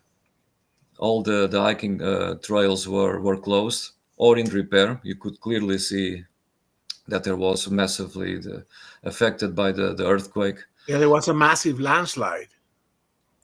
I suppose it happens there from time to time, but there specifically, yeah, there were landslides and they were everywhere. The road was open, let's say, recently, and I mean the scenery was great. But if I would go back, this would be the place I would not go back to, just because you could not hike, you could not do anything other than being along the road. Yeah, okay. So and there were slots to go in and slots to go down. So you had to be on time on sit or on a couple of places. We actually missed the initial slot, I think at 8 o'clock in the morning, and had to wait more than an hour to go in Oh, because they manage the traffic in one direction all the time. So it's only because of that. Otherwise, we could. Before last year, you could drive in, stop the car, and there were plenty of hikes. But that day was a bit a very long day because we had to wait for slots, and we couldn't do much then staying in the car and leave and do very small hikes close to parking lots. So that was for us, let's say, less interesting from the photographic point of view. I didn't do. And in a more, let's say, more scenic areas, you could hardly stop because the roads were very small and everybody was driving behind you. exactly. So, and then we went up to the north. We visited the most northerly point of Taiwan, and there is a little cape in the area where all the birds that migrate north congregate. We saw lots of black kites flying to that point and just hovering around, and the next morning they were all gone, and they make the jump, say, going north towards Japan, most of them. All right. Now let's start. Food was great. Great everywhere. This was on our first night. Don't ask me what it is. We just saw close to the hotel. Oh, this is open. Lots of local people going in and eating, and we just went in, asked for something. The nice thing in Taiwan, even in the smallest restaurant or even market, the menu the menu is translated in English. Okay. Even if they don't speak English, the menu is translated. I didn't see that in Japan, to be honest. So it made our life a bit easier, at least that you don't have to read everything with your mobile all the time. Exactly. They have bento boxes, Okay. like in Japan. So and people love eating. So the food in general was great. They have daily what they call night markets, and they love games. They love this. This is like in the beginning. And I thought, what is a night market? I mean, they set up these markets every day throughout the year. I mean, in Europe, you have markets that last maybe 1 week in the year or once a year. And here they have these gaming things with, show you the next one. You throw one of those rings to win something. Yeah. I mean, and you see this throughout Taiwan. It's great. I mean, and people go to these markets. They eat outside every evening, at least when it's not raining, and they have these games set up everywhere. It's unbelievable. It was quite a cultural thing to see. You read it on a traveling blog or on a book, but when you are there, you really see that everybody there goes to these markets to eat, and then the kids are playing and the adults as well on a lot of these things. This used to be one of the tallest buildings in the world back in 2000 and something. Mm-hmm. It's the Taipei 101. They have 101 levels. And when we arrived in Taiwan, the first 5 days, we only saw the sun in day 5 and for about 5 or 10 minutes. So it was always misty, always we saw a lot of rain, and it was not warm. It was almost continuously 14, 16 degrees centigrade. I don't know how many Fahrenheit is that, but it's not a lot. Yeah. Maybe 40 something, 50. And the first pictures will reflect that because the ISO was really high. In Taipei, you already see these signs, be aware of snakes and bees. You see these in a lot of places around Taipei. Unfortunately, in 3 weeks, I only saw one dead snake. That was when we were there first in the north, it was too cold, so that I understand. And later, after 3 weeks, when he came back, it was really already hot. It was already like in the 80s, and we didn't see that many insects. I think we were just there because the north of Taiwan it gets a lot of rain in the winter, so there are less insects because it's kind of colder. And in the south, the insect explosion starts from May onwards because that's when their rainy season starts. They don't have the rainy seasons there are opposite to each other. So which month were you there? March and beginning of April. Okay. So roughly the first 3 weeks of April. Exactly, spring, but yeah, but it was getting there. Exactly. I'm not the only birder in Taipei. In fact, I saw a lot of bird watchers in Taipei. I mentioned already that's the 180-600. What I'm holding there. Okay. This is in a botanical garden in Taipei. I've actually have no pictures from this particular moment because there was a nest of a flycatcher, but I never saw the flycatcher there. I had seen that flycatcher in other places, but the people there were very excited because he was breeding there. But because we were traveling through the Taipei, the town, I didn't want to waste that much time with waiting for the bird to come. But you see the way people are dressed, it was not warm. Exactly. Oh, beautiful. So this is a common kingfisher. One of the first pictures I took there early in the morning. 180-600. ISO 5600. So I just saw the presentation of Gustavo. And ISO is 5600, but the shutter speed is 1/60th. Wow. Because it was dark. Yes. And this is then it turned around. But I was surprisingly close to these kingfishers. We have these in Europe as well. You see some species there that are common from, say, Portugal, Spain, Morocco, in the west, all the way up to Japan and Taiwan, and you see this as well. Yeah. This is one we have around here as well. But not easy to photograph, correct? No, and because they were overwintering there, and maybe because it was so early and dark, the bird didn't. I was surprised it didn't fly away. So, this is a white-breasted water hen, I think. It was still raining. ISO 1100, speed 1/200. So I had already better light here. Yes. By the way, what I show first are birds that you can see, which are common in gardens. Exactly. In Most, but not all of these were taken in Taipei. So this is a turtle dove, very common in Asia. Unfortunately, the European species is not as common as the Asian one. And this is at the park, male and female, I suppose, the way they were behaving. But they are very easy to find. This is a magpie, azure magpie. Yes. Also common in I didn't see those in Taipei, but I saw it in different parks throughout Taiwan. It's also a species that you find in mainland China, Taiwan, and Japan. Yeah. Beautiful. Black drongo, Yes.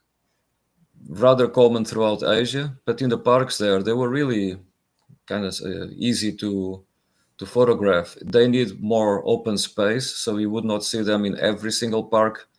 But with this was in the south, in a grassy area, adjacent to that fort that I mentioned before. So But that's where the cloudy day help. these we already have good weather. Yeah. Okay, because Yeah, no, we had no problems with. a black bird in a hard light difficult. Interesting. Yeah, this was in tail early on it. morning. I like the interesting, the shape of the tail is kind of neat. Yeah, that's typical of drongos. It's a family that lives throughout Asia and Africa. They don't show up in Europe. This is a very popular cage bird, and sometimes we did see this bird as a cage bird. But this is a white-rumped shama, very common throughout Southeast Asia, although in some areas they are becoming more scarce because of the bird trade. Beautiful. But this is also in a garden, and this is a male calling. This is a white eye, a family of birds that you have. Vireo. Sorry? A vireo. Yeah, it's a kind of a vireo. Yes. Yeah. In Asia, in many books, this species is called the Japanese white eye. Okay. It has been now split into several species. So the locals actually in Taipei, this was taken there. They were saying to me that's a Japanese white eye, and then that threw me off for a minute because I couldn't find it in my list. And then I realized, oh yeah, this is now called the Swinhoe's white eye. But anyway, a lot of them look the same. This is one of the most common birds you see everywhere. It's a bulbul. Yeah. I kind of forgot the name. It's very common also through China. But you see these in parks, and this is not in a park, but it could be because I've seen in pretty much parks, but even along streets in busy roads, busy streets, you see these. This is a light vented bulbul. Yes. Yeah. And this is a male displaying. So this was in the north of, just to the north of Taipei. Another bird that you surprisingly see in parks is this barbet. It's a Taiwan barbet, and you see they make holes, or they use holes from woodpeckers, and this one was there close to the. So beautiful. Yeah, very pretty bird. Yeah. A lot of small splotches of color on it. Yeah. These birds, you hear them a lot, and actually the first ones I saw were in downtown in Taipei. And with bad weather, I had a few pictures, but they didn't go through the cut. These ones are a lot better. And that's the same bird. Yeah, that's the same bird next to this. I suppose, I don't know if it's his nest. Actually, he went in and out. I don't know if he was checking this possible nesting facility, let's say. Beautiful. It's endemic to Taiwan. Looks a lot like other barbets in Southeast Asia, but this particular species only lives in Taiwan, and they are very common. This is a Taiwan blue magpie, endemic to Taiwan as well. So Taiwan has a few, I don't remember, like 30 plus endemic species. And depending on science, sometimes they can be split into more species, because some subspecies are slightly different than in the rest of Asia, but these ones only lives in Taiwan. Beautiful. I took this picture downtown Taipei. We were there for 3 days, and I found them on day 3. And everybody says Taipei, the towns, the gardens are the best to see these species, because they live in the north of the country, and then along the mountain ranges more to the south. They don't go that high, but I think it's more has to do with the temperature. Beautiful. But I saw this on and you don't see it necessarily in the picture, but it was raining a lot, and I was taking pictures as the rain stopped. And and this is before we actually walked to get our rental car. So there was a small flock. It was not easy to photograph them with the rain and the umbrella and everything, but I always take an umbrella when I'm photographing. I prefer to hold an umbrella with my camera than using one of those plastic sleeves over your lens. But okay, that's me. Beautiful. What you see as well in parks are these skinks. This is actually taken with the Z52, and one of the lenses I took to this trip, and I took it as a test, was I found it's a bit like Roy. I found one old lens in the shoebox. Like a couple of, I think Roy has more shoe boxes than me, but anyway. Yeah, and then you said, "Well, let's see if it still works." Yeah, it was from 2012 a Tamron 90 millimeter macro. Well, certainly works for sure. It works, and it focuses automatically with the Z system, because the Tokina that I have doesn't focus automatically. But I decided to take it, but there were not that many insects active, so I didn't use it as much as I thought. Now, this funny-looking bird is a Malaysian night heron. Beautiful. It's a species which is spread throughout Southeast Asia, mainly nocturnal, but this is not during, although I did see them actively looking for animals or for insects at night. But in Taiwan, they are everywhere in every little park. They adapted in Taiwan somehow to living in parks.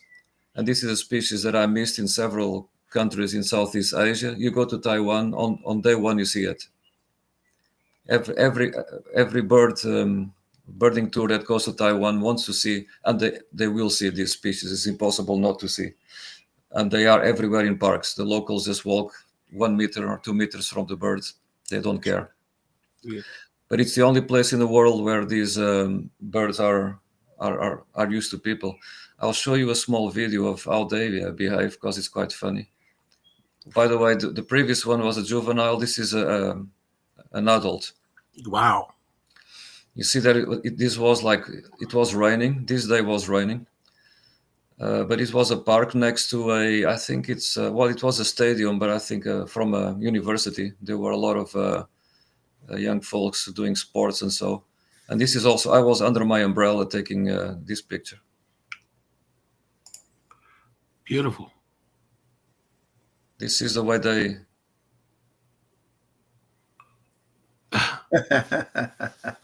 They are very funny to see. Yeah, that's funny.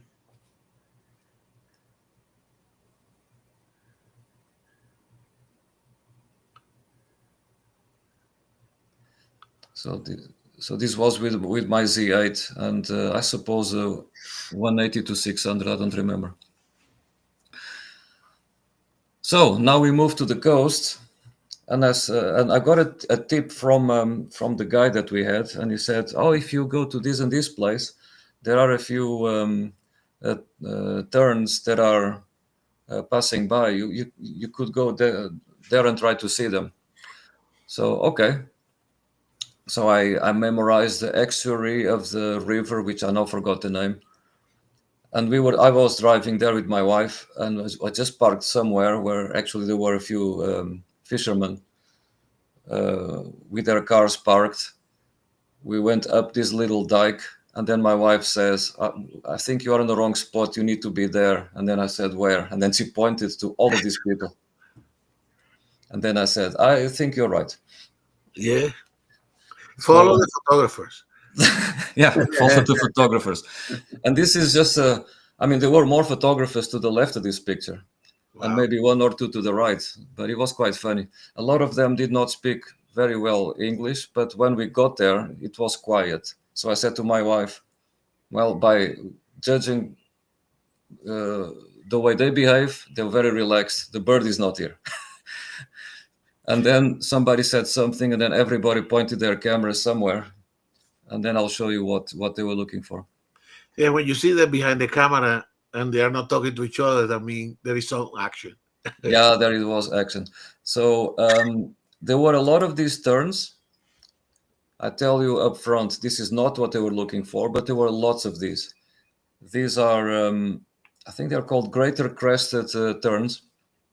And they were fighting for these sticks to rest. Wow.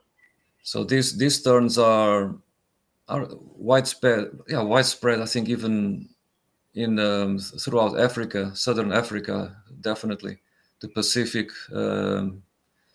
Indian Ocean. But they were looking for this one. It was taken from really far away, and it's a Chinese crested tern. Now these terns were thought extinct before the year 2000. Wow.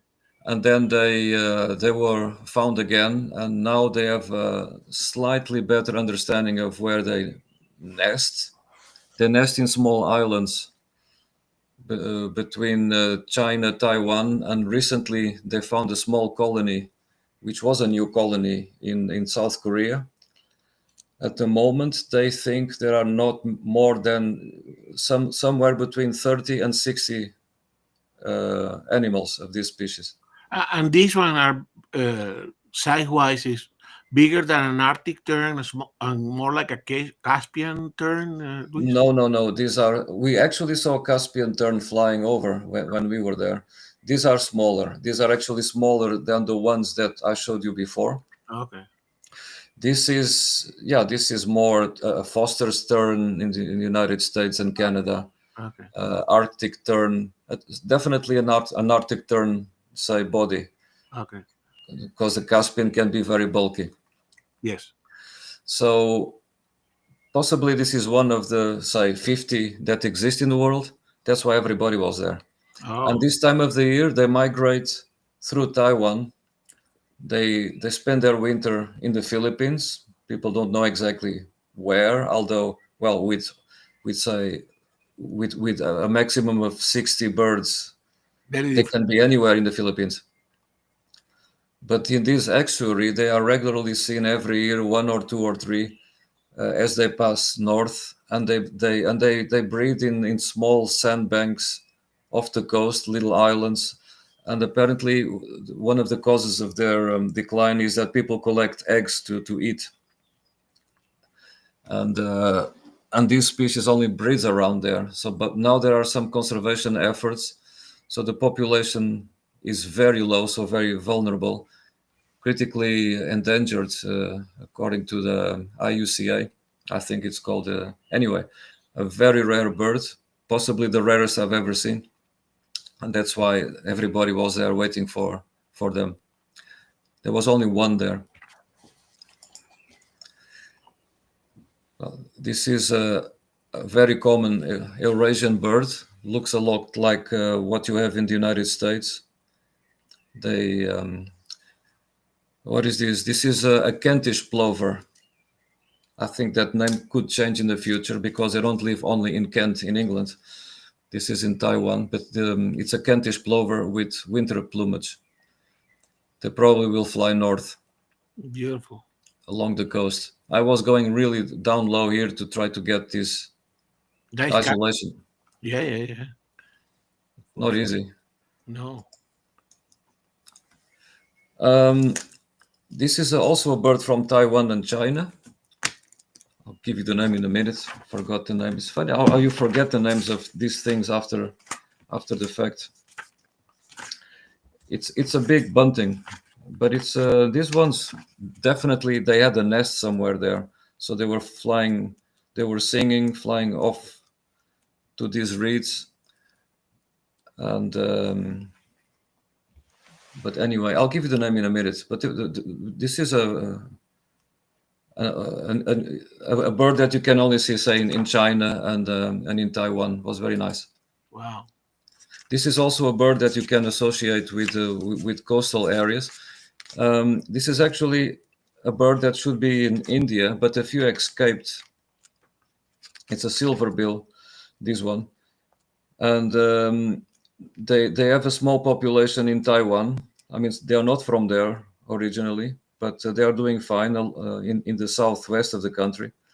And we did manage to find a few along a stream. And they like to eat grasses, so that's why he was there. One of the few butterflies I saw. It's not very, very sharp, but it's nice to show how colorful they can be. Yeah. This is in the Taroko Gorge. So I'm showing now animals that you can find in the, let's say, in the lower lands of, well, more towards the hills, but not very, very high in the hills. I didn't see these species in Taipei in the north, but I suppose that in the summer you could probably see them there as well. This is the same. This is in the north of Taiwan. I'm not sure if it's the same species. If somebody knows, write it down. But this is with closed wings from the side. Wow. And this picture is taken with the 600 PF. Beautiful. There are Yeah. lots of I was going to say people probably think it's strange to take pictures of butterflies with the 600, but I actually took some the other day with the 800 as well. Yeah, you can. Yeah, you can. And I mean, it works well. It works it well. works well. Yeah. 500 PF is good as well. Yeah, I mean, you don't scare them off when you're farther away.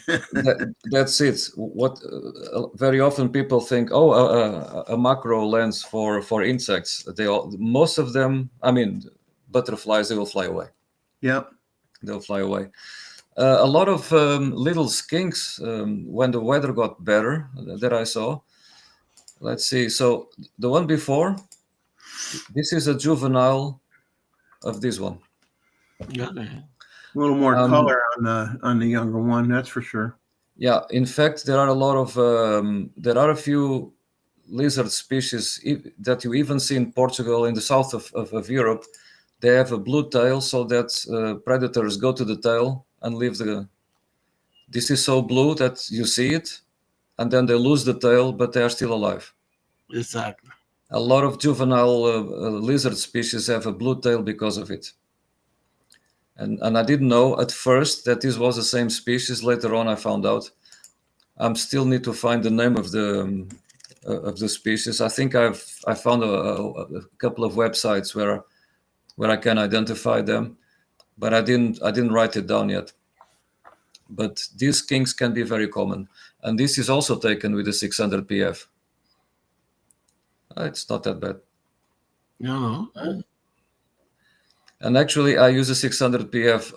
I took the 180 to 600 to maybe get closer to these animals, but actually they were so skittish. I use a 600 PF all the time because if I would get closer, they would run away. And he weighed less. Yeah. So now we are further up in the mountains. They have a lot of tea plantations in Taiwan. We are above I'm not sure, between 1,000 and 2,000 meters. So somewhere between, I think it's like 4,500 feet where we were. We were already seeing that we had a lot of conifers, conifer forests there. So we are not in the subtropics anymore, climate-wise. This is a little forktail.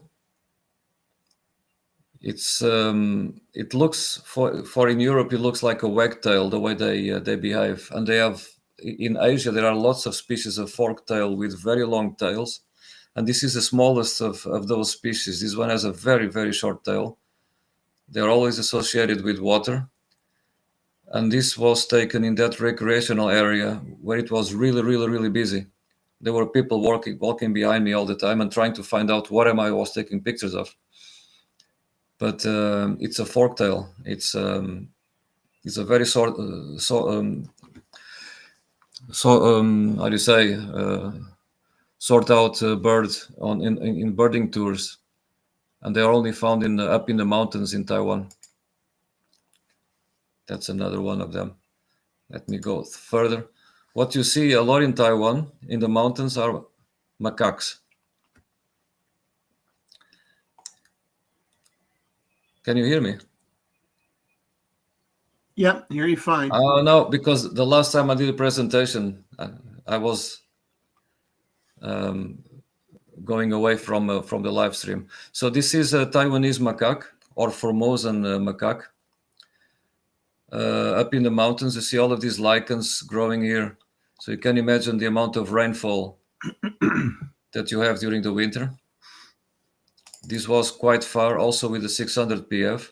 But this one, the next one is a male, and this is at a local a temple. So they were in the roof of a temple, and this male was very interesting. Was very interested in us. I wouldn't trust these guys to walk next to, but they can be very local if you're walking in the forest close to them. I don't suppose they will attack you, but I would not like to get close to them. Do you have? do they have those in Costa Rica as well, or something? Well, more? Not macaques, but in Costa Rica you have other monkeys. Yes. Yeah. Yeah. But these are quite.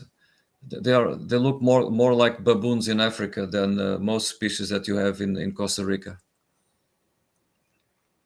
But you see these. At least I saw these mostly on the lower mountains.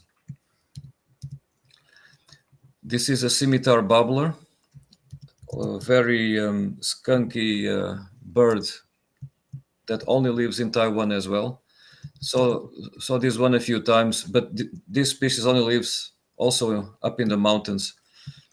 Very difficult to see, and when they come out, it's try to take a picture. Another small bird, I think also endemic to Taiwan, that you can only see up in the mountains. They are moving all the time, so this picture was not that bad. This is a yellow Taiwan yellow tit, also endemic to Taiwan. This is also one of the species people would like to see.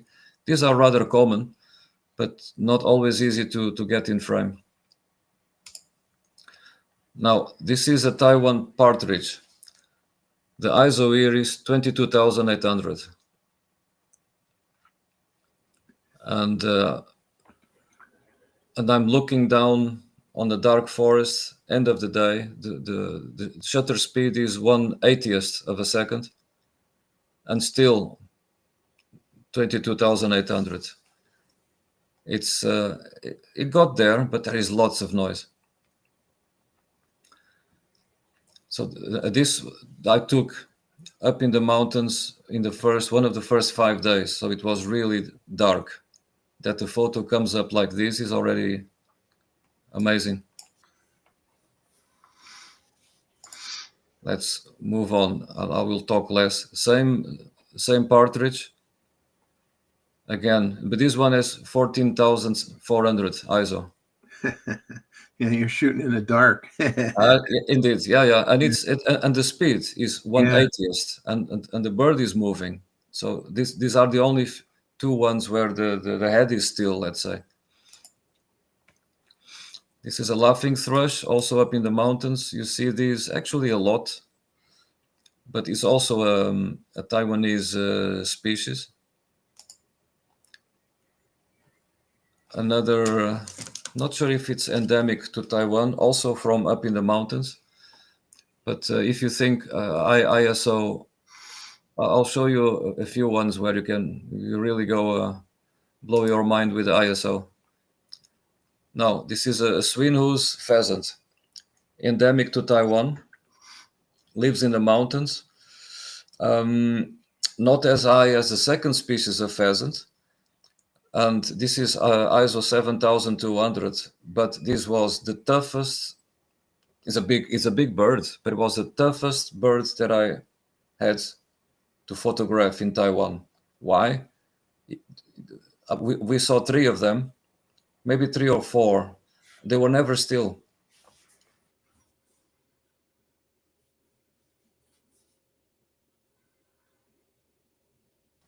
It's Yeah, it doesn't help if they're moving around and you're shooting at ISO at like shutter speeds of 1/250th of a second or less, and they're moving around. Yeah, you say 2/50th. This one is at 1/80th. 1/80th.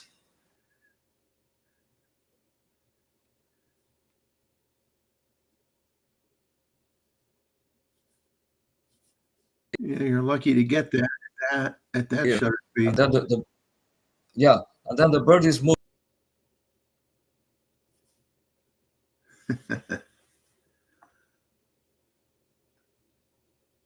Very, very interesting pattern. Uh-oh. We lost the feed here. Let me get it back on.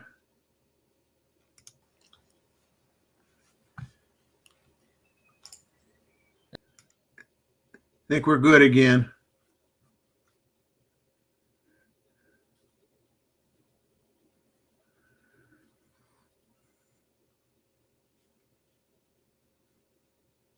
Do we have anybody hear me?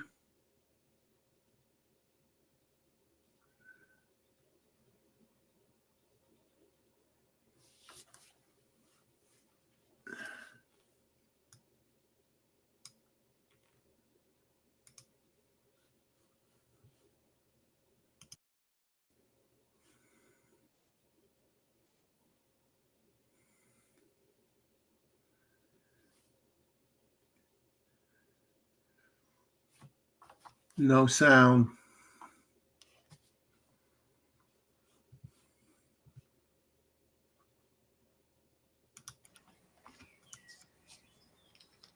I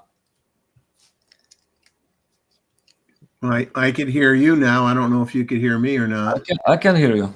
Okay, well, we definitely lost sound for a little bit too, because I saw Gustavo's mouth moving and I didn't hear anything, and then I was talking, and I didn't think anybody heard me either. So, Oh well. so we're back.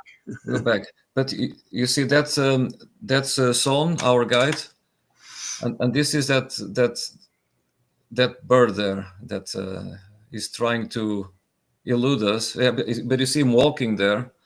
He's completely ignoring us. But how can I take a picture with the 180 to 600? It's a Hey, Gustavo, could we crouch like that? We could do that all the time, right? yeah. Gustavo is still. I don't know if he doesn't want to answer you. No, I'm okay. I'm okay. You're okay. Very good. Now we hear you. Yeah. I think Very my good. mic was mute. You're muted. I was just saying, you and I could squat like that all the time, right? And take pictures. Yeah. That was I was commenting that fantastic, Luis, all the photos so far, man. Oh, yeah, great. This is a muntjac. Okay. It's a female muntjac. Here we were. This is with 180 to 600. And we are rather close, but we had mist and rain, and at this moment the mist had cleared for a few seconds, so I took the picture. You probably see in some others that, well, I prefer rain to mist, to be honest, because mist, you really need to be close to the birds or to the animals. Yes. No, this is fantastic. Oh, This is another muntjac, and this one is a male. It has those little horns there. beautiful. These pictures, we are well above 2,000 meters here. So we are above 6,000 feet up in the mountains. The first picture I took in the day where we were with the guide, and this second picture of the muntjac, I was walking with my wife the day after along the road, but we just walked through the area a little bit longer. And look at this. Oh my God. That looks like a toy. Indeed. I'll show you the next one. Here. So this is a giant red and white flying squirrel. And these are the conifers that I mentioned, close to those tea plantations. And I knew from tours that people go to Taiwan and they try to look in the dark at night for these flying squirrels. Now, I'd never seen a flying squirrel. So I said to my wife, well, let's go to that little hiking area outside of the town where we were staying. And we were the only two people walking there at the dark with two flashlights. Nobody else was there. And we were hearing these squeaking noises, which at first I thought they could be owls, but I couldn't associate with any owl. And that Merlin app wasn't identifying it as a bird. So I said to my wife, maybe those are the squirrels. No idea. And then we saw something white moving in the canopy. And then, okay, after a while, we knew they were the squirrels. And we actually, and it's going to be in my memory forever. We saw one flying and we were pointing with the flashlight. And we see this quite rather big furry thing with their legs and arms spread, just crossing in front of us. And then we decided, okay, we have to try to find it. On the first night, I wasn't prepared with to take pictures of them. And then the day after, okay, we go back, and then I took, and this is a picture, Z8 with a 600 PF. And a flash. And the light you see is from it's from my wife's torch. Wow. Or flashlight. There is no flash in the camera here at all. So the settings are, and I was holding the camera in the rail next to the trail, because the animal was eating there, and he was very curious about us, because we were pointing the light not directly. It looks like it's directly towards him, but he wasn't bothered at all. He was just looking down to us and saying, "Oh, what are you guys doing?" So we are pointing next to the. Of course, he is blinded, I'm pretty sure, because it's a nocturnal animal, but he's looking down to us. And this picture is taken at 1/30th of a second, ISO 25,600. Fantastic. You didn't move because you paralyzed them with the light, I think. Yeah, I suppose so. We actually were very careful not to point it so much to them, because they are night creatures. But I don't know, because they live close to the town. They have lights in the town. We actually heard them just next to the road where everybody parks their cars. So in one way or the other, they do tolerate some lighting, but he was looking to us. Beautiful. And this is the one before. Wow. Cute sucker. Real Yeah, cute. yeah, they are, and they are rather big, I think, because I made a screenshot just to let you know how big they are. of I'll get to you. Red and white, yeah. So they are about, they live between 2,600 feet and 11,500 feet of Wow. altitude. So they 800 to 3,500 meters high. Mainland China and Taiwan. In Taiwan, the population might be of a different species, but anyway, that's what they say. And their length is their total length is between 35 to 58 centimeters, which is 14 to 23 inches. Well, Wow. the tail is longer Than than the their body. And Yeah. the body, him. Than the body. So the tail goes up to 61 centimeters or 24 inch. Well, this is not the smallest version of what they say here. This was a big thing that you see in the dark. It was fantastic to see. oh, incredible. This was one of the immediately was a highlight of the tour when we saw this animal. Incredible. Never expected to see it.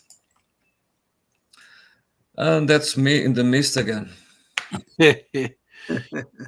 Yeah, mist and rain was a constant the first few days.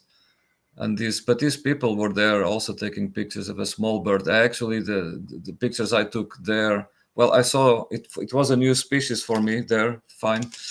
But the pictures were not that good, as you can imagine. Very dark. But the partridge picture I took after this, it was also dark and mist. So yeah. This is a thrush, a white thrush. This picture was taken with the Z50, Z52. Okay. Also a bit of low light conditions, 1/60th of a second, and this is with the 600 PF on the Z50. Because I thought, well, they're all going to be small. I just put it on a crop body and then I just walk. I mean, there is nothing which is really big except for another bird that I'll show you. And the ISO on this picture is 1250. But it's okay. Yeah, oh, it looks good. Looks fine. And you see the water droplets. And detailing the feathers. So I mean, you can. So this is the Z52. And this is a bird that nests up in, I'm not sure even Japan, definitely north of Asia.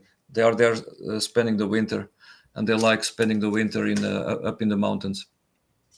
It was the first time I saw this bird. I actually heard it in Japan. They have a very characteristic song, a bit like the hermit thrush in the United States. You know immediately what it is. So this is the picture of the Mikado pheasant, which is one of the highlights for every birding tour in Taiwan. This is a picture I sent to Gustavo for The thumbnail. Yeah, and this was taken on day 5 with mist and rain and everything. But when this pheasant showed up, the sun came out. So everything was perfect. The same came out for about 5 or 10 minutes maximum. And this is when we were walking behind this pheasant, was a couple, and trying to find a way of getting him on a nice pose. And I said to my wife, don't move, because he was to the right. If he goes on top of that rock, I'll take a picture. And you guess, he went on top of that rock and I took this picture. And this is one of those endemic of. Yes, endemic, yeah. And this species lives at a higher altitude than the other pheasant that I showed you. Now, the other pheasant, we only saw males, and the guy said that's because the females are nesting. Okay. But here we are already a lot higher, and because we are higher, they are not nesting yet because it's colder during the winter. So we saw all the time males and females together. of these species. Well, they are not. Well, what is difficult or easy to find? We were there 2 days. We saw them on every day that we were there. But this one we had on day 1 they were next to the car park, and then you think, oh, that's easy. On day 2 we had to walk for more than an hour, and then we finally found a couple. But if you find them, they are not afraid of you. They just walk. I walked past them on the trail because it was better for the lighting. I could have the sun behind me. But if you find them, the chances are that you can follow them for a long period of time because they just ignore you and just keep on walking. Beautiful. Look at my wife next to the couple there. Oh my God. But look at the mist as well, huh? Yes. So I after you sent me that photo, Luis, for the thumbnail, I look at it, correct, in Birds of the World. Yeah. And I find out that that this species is related to the Canig pheasant that you photograph, and I photographed white. So you can see the some similarity in some of the colors, but it's endemic and unique to Taiwan. Yeah, absolutely. This was on my top list, and Yes. was another bird that was in my top list is this one, and it's also endemic to Taiwan.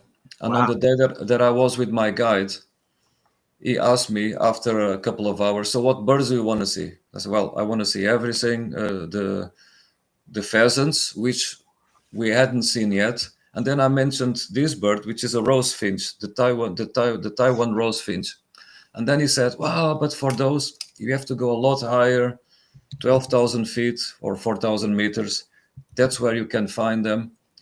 And so he was telling me, and I was trying to find where he said, if you go there and there, you can probably find them. And guess what? Within 5 minutes, we found them. Beautiful. But maybe, and this is the advantage of the mist, because I talked to them, because he hadn't seen these there for a long time, for more than 2 or 3 years. And then I said, it's maybe because of the mist that they went down the mountain. And it's off. They are not breeding yet. They were not breeding yet. So there was a big group of 9. And this is a male on the left, a female out of focus on the right. Fantastic. So probably because of the mist, we saw them, because they're not breeding yet, so they're not territorial. This is another one. Wow. That we saw a bit later. And this picture is also taken with the Z50. With, I actually had time to change lenses. This is again Z50 with the 600 PF. Okay. So that's like almost like a 1.5, correct, of 600. So Yeah. Oh, that's a lot of detail. Yeah. So if somebody says the Z52 is not good, no. It's really good. That's why people... Because it's 24 megapixel, you know? Exactly. That's why people are waiting for we're waiting for the D500 replacement. Think that the C50, and I think including Paul Scubarassi, likes that camera too. I think the Z52 is a legitimate D500 replacement, to be honest with you. Exactly. Yeah, Wow. I like the Z8 more for action, but I have the Z52 more for other things or as a backup. But in this case, the bird was so quiet. There were 2 of them. And I had, because I am there trying to play with, do I put the 180 to 600 on the Z8 or because I didn't take anything smaller than that, because most animals in Taiwan are rather small. So I took the 180 to 600 and the 600 PF. So I was changing them from time to time. And we were lucky with this shot because it was not misty at that moment, because that was a theme in the mountains. We loved the mountains, but we didn't see the scenery until much later when we were down 1 week later, but we saw the mountains from a distance. So we didn't see the mountains in the mountains themselves with good weather, because there were lots of flowers already developing, but it was really, really, the conditions were tough. Now we left the mountains. And you see the amount of scooters here aligned on both sides. And this is just, and there at the Yeah, back. and they all look they're all exactly the same. It's like, oh, Oh, it's where's unbelievable. mine? You're like, where's mine? I gotta look at the license plate. It's true. And I spent a few days trying to find license plates which were consecutive in numbers next to each other. It was good fun. So this is in a little island to the southeast, the one that we took the ferry to. It's they call it Green Island, but the official name, I think it's called Lindau. You can go to that island by ferry. It takes about an hour on a catamaran. It's a fast boat. And then you rent one of these? No, we walked. Okay. The island is so small and we like walking that we actually, on the first full day we were there, because we were there for 4 nights, because my wife likes snorkeling, unlike me. But anyway, so I said to my wife, okay, I always find something that I like to photograph in an island. It doesn't matter. This is very small, I suppose, very touristic if you are there a little bit late in the season, because we could see these scooters and I could only imagine how terrible it is if you are there and all these scooters are being rented. And this is just one road, but okay, this is by the ferry. So this is, and this is me on that island with the macro. But you see, the weather was not always okay. We actually only attempted to go snorkeling on the last day because we had days with very high winds, and the sea temperature was great. But we had one day with northerly winds, and everybody was snorkeling or diving on one side of the island, and then it changed. And then everybody was going to the other side of the island. There are 3 places where people go snorkeling in that island, which are of easy access. This is not from that picture, but this is a hermit crab. Okay. I was trying to take a picture of an insect there, but the picture, yeah, it's okay, but I didn't like it so much. This is also with the Z52. And with the old Tamron 90mm, this 20-year-old lens, it worked out. Another skink. This particular skink only lives on that island apparently, and this is taken with the 600 PF. Different species. Skink. They don't have iguanas or anything there, so everything is a lot smaller. Oh yeah, I have this one as well, but I'll pass through this. This is a different species of lizard that you have there. I don't know the name yet, but these were quite like an anole. Yeah, they do look like an anole. Yeah. This is with the Z8. I see. It's a great picture. Oh, a monarch, or look like a monarch. I don't know yet. It looks like a monarch, indeed, but there are several species of monarchs in the tropics as well. I'm not. I didn't try, especially the smaller animals. I still need to identify. But it's a great capture. Yeah, this is again with the 600 PF. Sorry, and the Z8. But look, it's quite good. Yes. Oh, this is a little insect I was taking a picture of. Wow. But this is with the 20-year-old Tamron 90mm Scorpion. Yeah. Same combination. Yeah, the Z50 with the 90mm Tamron. Those are nasty. Those are nasty, yeah. Again, the same Z50 macro 900mm. This is all in that island. This is a Oriental Pratinko. Migratory bird. They actually arrived there to breed. So this bird was possibly just there. A beautiful capture. Yeah. This is with the Z8. A rock thrush.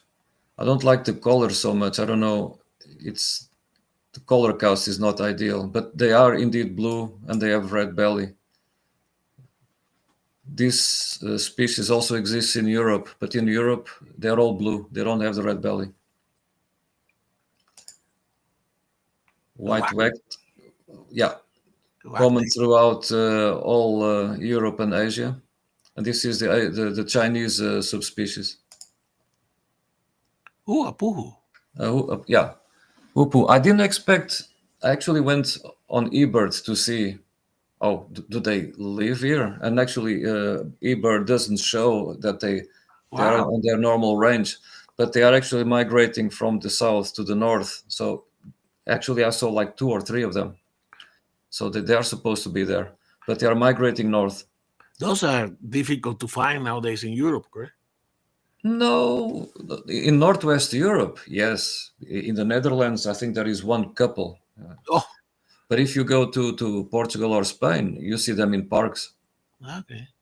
You don't see them every day, perhaps in a park, but you can see them. Yeah. But for instance, close to where my sister lives, there is a small park there, and I see them almost every time I go there. And in Portugal, they don't migrate. The entire population doesn't migrate to Africa because they can't find enough insects in the winter. No, they are not. In Northwest Europe, they did become very scarce. Yeah. But in Southern Europe, they are still common. Okay. Because they have more bigger insects to eat. Yeah, they take insects from the ground, correct? Just like ibises. There are ibises that look for insects in dry. You have ibises that look for insects in water, but you also have species that look more in like sandy grounds, and these look for insects. Indeed, between sandy ground in a sandy ground or between grass. No, beautiful. Green grass or even dry grass, but they are very common. And indeed, the form of the beak is to probe for insects.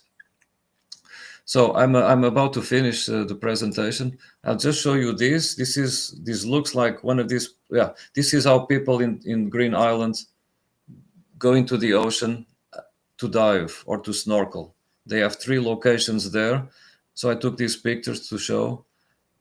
And the next few pictures are, let's say, photographing wise, not top, but they were taken by me, which if I can take these pictures, anybody can take better pictures because I'm a terrible swimmer. But I'm just to show you what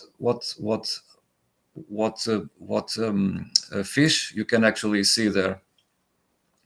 And this is like very undeep. And I took all of these pictures within 20 minutes. Beautiful. So what you mentioned the equipment that you were using? Yeah, I had this very old. It's not OM, it's Olympus, the Tough 4. Oh, okay, yeah, the water, good for like 30 feet, maybe something like that. Something like that, yeah. Yeah. So it's not even. I know they have the Tough 5, which is already. I think all. Don't if it's not correct, take it. I don't know exactly. I know they have the Tough 5, and that one is already from OM, but I'm pretty sure this one, I think it's still from Olympus, before they were bought. Wow. And this is a striped-faced unicorn fish, white-faced sturgeon fish, striated surgeon fish, oriental butterfly fish, threadfin butterfly fish, and this is all there. I was really surprised. Mirror butterfly fish, siphon tongue, I think, blue spotted grouper. Beautiful. This is a species of parrotfish. Parrotfish, yeah. Yeah. Moorish idol and black-backed clownfish. Oh, that's fantastic. That's it, guys. I don't have anything more than this. Oh, Scuba Ozzy will be happy to see the fish at the end. Yeah, but the reason why I showed these pictures is that for those that really like to dive or to, it's a great place to go. Because I was going to say I had my mouth open but not underwater, but but I was like, so many fish. So And considering that you were not dealing with the best weather, correct? no, but this day was already okay. Okay. So we rented everything, and it costed like the flippers costed like $3, and the goggles the $3. So it was like, oh, for $10 I was set to go, and I could Wow. rent it for the entire day. And I said, no, I think it will be for about an hour or so.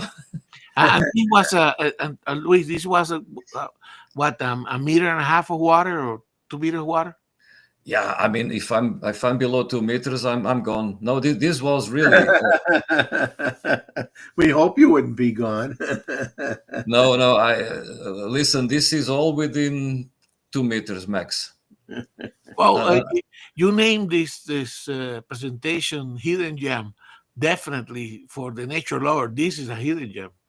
You don't it is, and that's why I showed these ones specifically. Also, I end up with the fish, because for me it was like, okay, so that's the reason why there are so many scooters and so many of these, because they rent all the equipment for diving. And you saw the scooters next to each other, but you see oxygen tanks like that next to each other. Okay. Proper diving. No Proper snorkeling. diving. Wow. And I 'Cause mean, that's very good. That's very good. Because we were the one of the few people that were actually snorkeling only. Everybody else, and the first question they ask, because like I don't know how it is in the States, but here in the Netherlands, pretty much everybody can swim. But there they first ask, "Can you swim?" And then it depends what you say. Then what they advise, because a lot of people there cannot really swim, but then they have all of these, I don't know, buoys or whatever, and then they go with the guide. Oh, okay.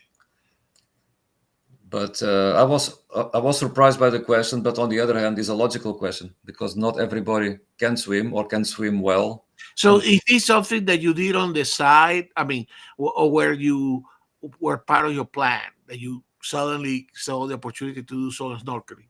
No, it was part of the plan, because my wife loves snorkeling. Exactly. Okay. So that's why we stayed there, because then you go, like, it's a compromise. I go with my wife. Exactly. We don't go always bird watching. She's very good at spotting. She does not know what it is, but she's very good at spotting movements. And so she tells me there is something there, and I go like, oh yeah, we've seen that a lot of times or whatever.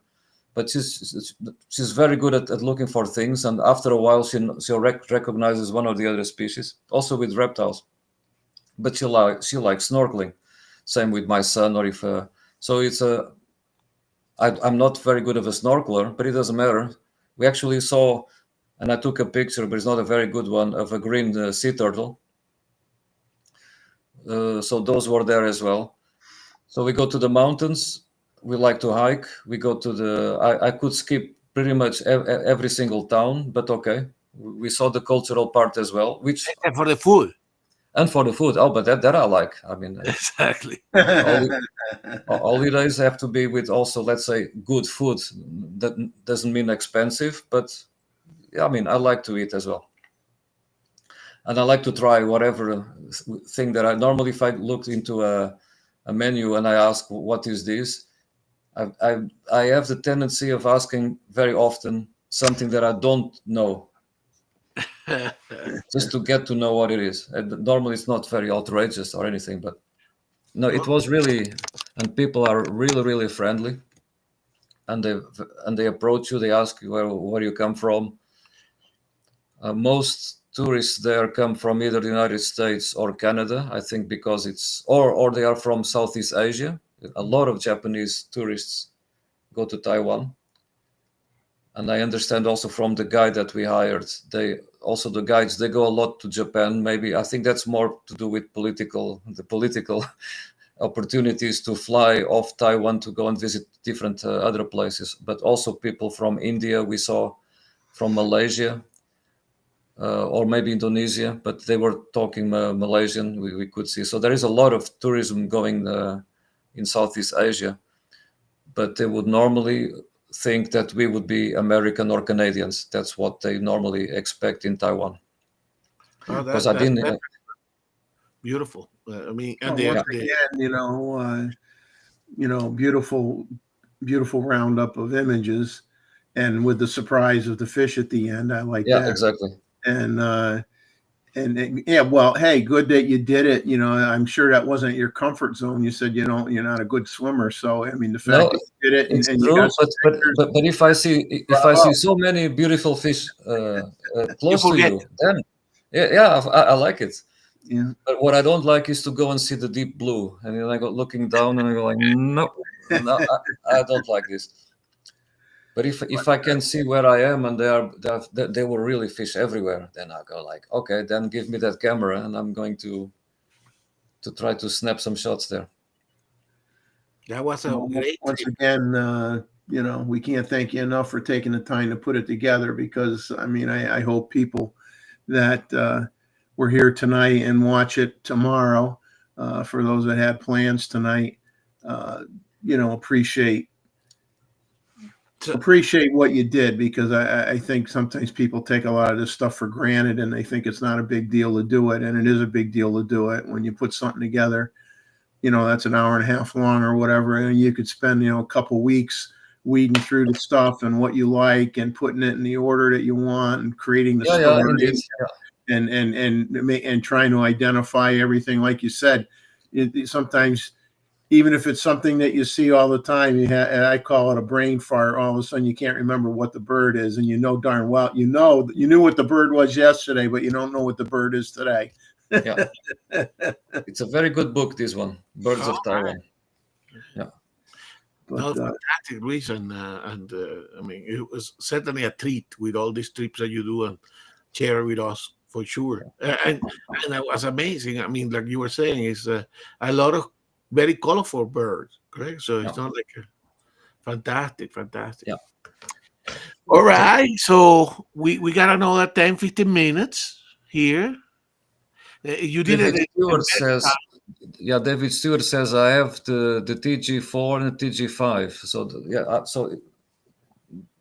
I don't know G4 what is the one that I have. the latest one is. I saw, it was funny. I think I was looking at KEH at Used Gear the other day, and they had a little thing that came. Oh no, they sent me an email and they said, oh, some small cameras that you might be interested in, and one of them was an Olympus TG dash something. I don't remember what the number was, but then you click on it and it says no longer available.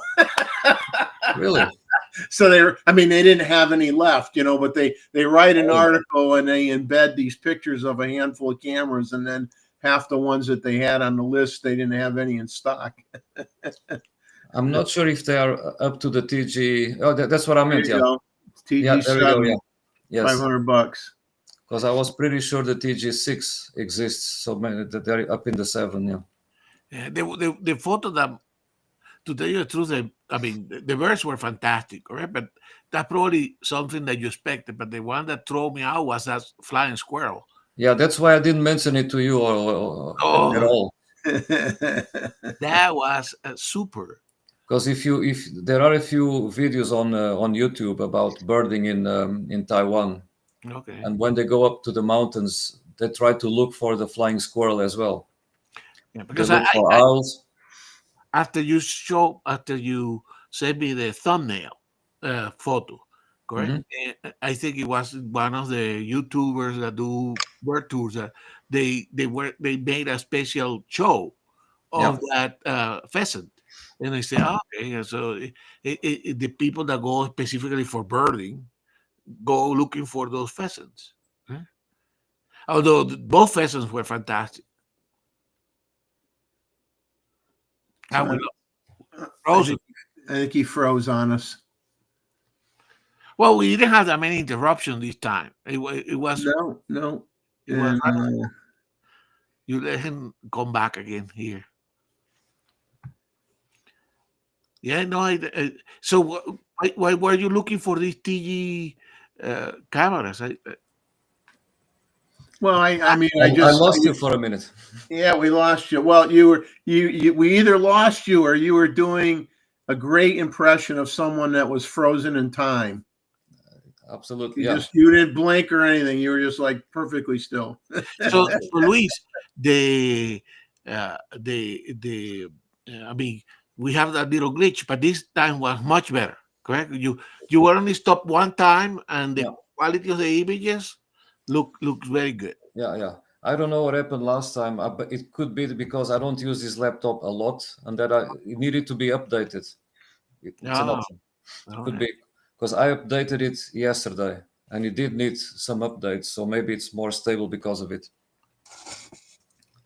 Well, I think anybody who was, I mean, my friend Bob bought a Z5 too, and I told him, I says, let me tell you, that's what I call a sleeper camera. I says that's a very affordable camera with a really good feature set, and I said, you will like that camera, I guarantee it, guarantee it. And he's been using it for a lot of different things, and With the yeah, one, his grandchild was over a couple weeks ago, and he got great pictures of his grandchild. And he says he could not complain about any images he got out of that camera. He says it was really, really good.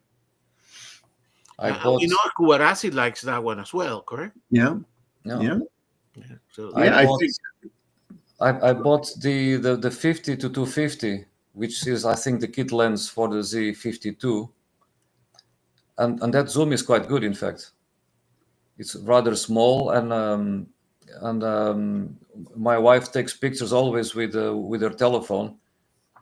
But I bought this zoom so that I can give the camera to my wife. Sometimes we go into situations where she needs a little bit more reach for the pictures that she likes to take, and it's quite good. It's very good, to be honest, even for macro. I'll send you guys a little bit a few examples when I'm done with processing.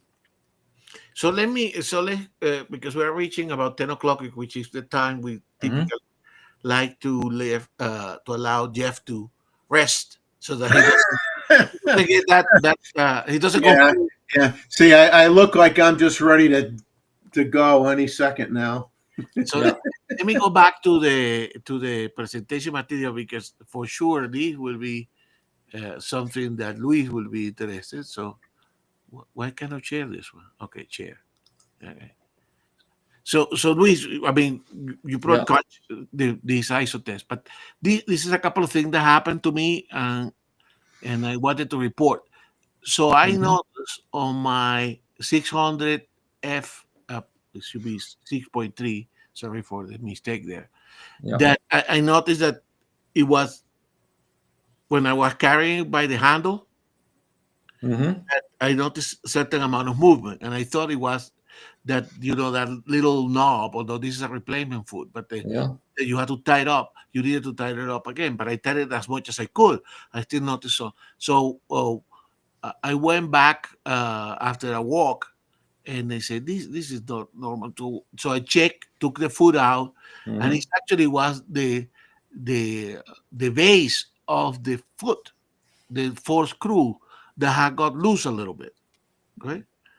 So I put this one here because I think I tied those with small screwdrivers, and now it's perfect, correct. So I just put this as a warning, because obviously if those four screws are a little bit loose, they are relatively small, right? They are not like the big Allen key screws of the 800 or the 600. These are tiny on the 600 PF, correct? And they can break. So I went and checked also the 100 to 400, and they were tight, but these were all the four were loose. So I ended having to tie them up, and I checked it again just before the meeting today, because I wanted to pass along this kind of report. And I know that many of us see had the 600, one of our favorite lens. So that happened to me. So I wanted to mention it here. Very good. So take the foot out, and then check all those screws. I got Greg wants to see the full shirt that I'm wearing here, because they see everyone is a photographer, and they're wondering what the rest of it says. It probably should say everybody is a photographer except me, but oh, there you go. Everybody is a photographer until Manual mode. you're in manual mode, baby. That's when you know if you're a photographer, you could shoot in manual mode. If you're not a photographer, you go, ah. So how do we go back to this one? Okay. So that was one thing. The other thing that happened to me recently, so that you can actually that this was something on the lens. The other one was maybe oops.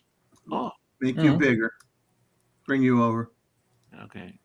Well, it's a part of the okay. Let me see if I can click here. Yeah. All right. No, that's what I see. I trying to scroll on the presentation. Is I the type of photography that I do sometimes require to use remote triggers, correct? And actually, there's remote triggers for the C9 and C8, which is the same, that connect to the 10 pin, and this is the remote portion is the WRT10. It's quite good, but it's tiny. So you put it in your pocket. So it happened that I put it in my pocket of my pants, and I washed the pants with the damn trigger. So I thought, oh, I lost it. I have two of those because sometimes I want to have independent trigger for the two cameras. But I took the battery out, let it dry for about a day and a half, and it's working fine. So again, the people that have those, be careful. But on the other hand, they seem to be very well built. That even after I didn't dry them, you found them in the bottom of the washing machine. So it survived a full washing cycle. Next time you got to bring it to the dry. Next time you got to go to the dry cleaners with it instead. Exactly. Yeah, for the old program. Yeah. Exactly. So anyway, those are things that we have today upcoming. So let's talk about here before we're in the closing images here. So remember, so 2 weeks from now we have the Photo Lounge live stream. So it's the July image review. Remember last week we talked about whether we were going to do it on that week or not. So after some discussion with Jeff, I think we both agree that we're going to do it at the regular time, which will be Saturday, July 5th. So please do start sending your images to Mr. Neville here, correct? We only have 18 images so far, people. So we got to get hopping. Okay. I'm sure you will have some from your Taiwanese. We don't mind to see some of those again. Yeah. So, because they were fantastic. I have a few up my sleeve still, so it's okay. Exactly.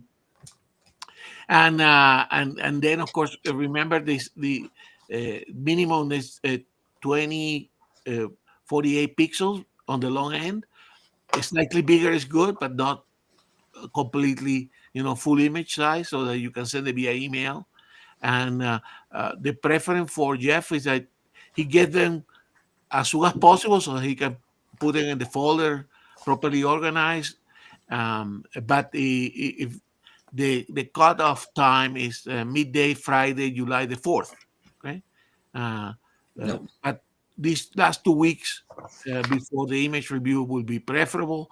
And of course, many of you, please include some settings and a brief description of your photos so that if you are not in there, we can use it. So. And Mazman says aloha from Sedona. Sedona.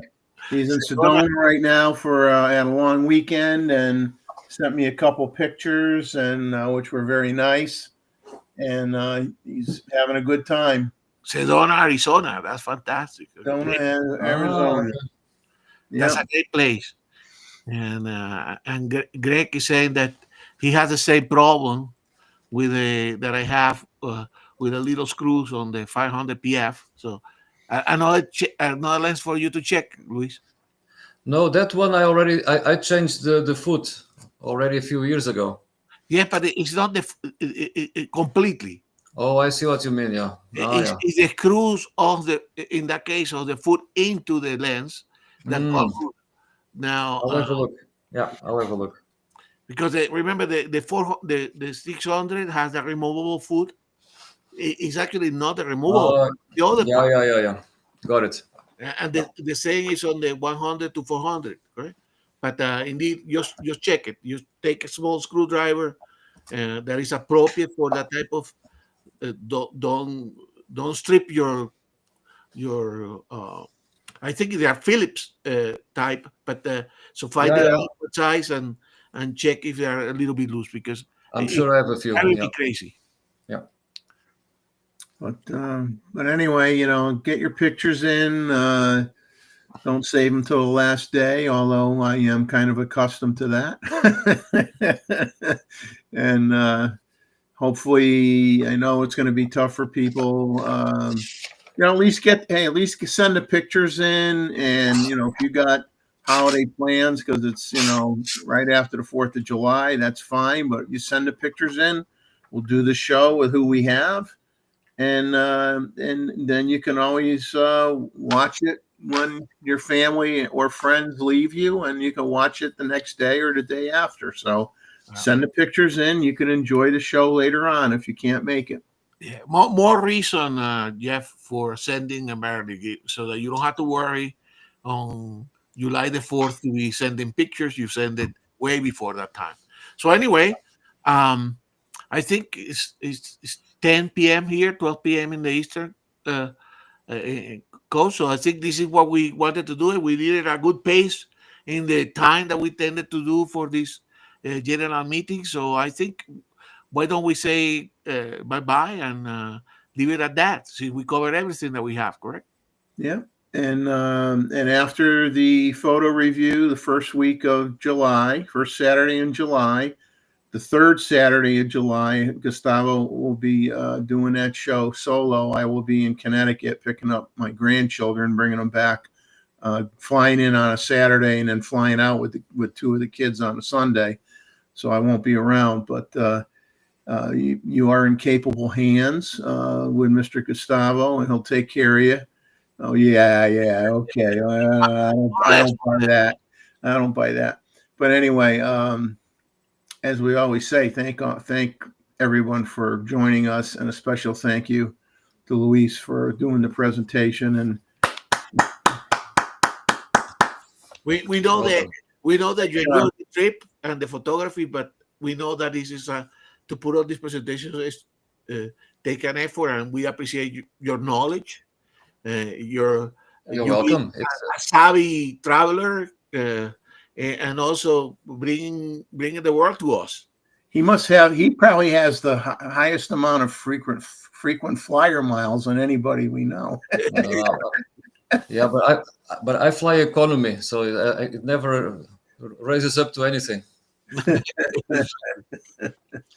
But say goodnight to everybody in the chat. Thank you so much for joining us, and we all appreciate it. And if you weren't able to stay up late tonight, finish watching it tomorrow. Exactly. You're really going to enjoy that Luis presentation. Yes. So thanks, Randall. Okay. So I'm going to end the stream myself just to continue with the practice, and then you check if we have to do a download or not afterwards, correct? Okay. Thank you. Bye-bye, everybody. See you in a couple of weeks. Bye-bye. Yeah, Luis, you don't have to leave just yet. No.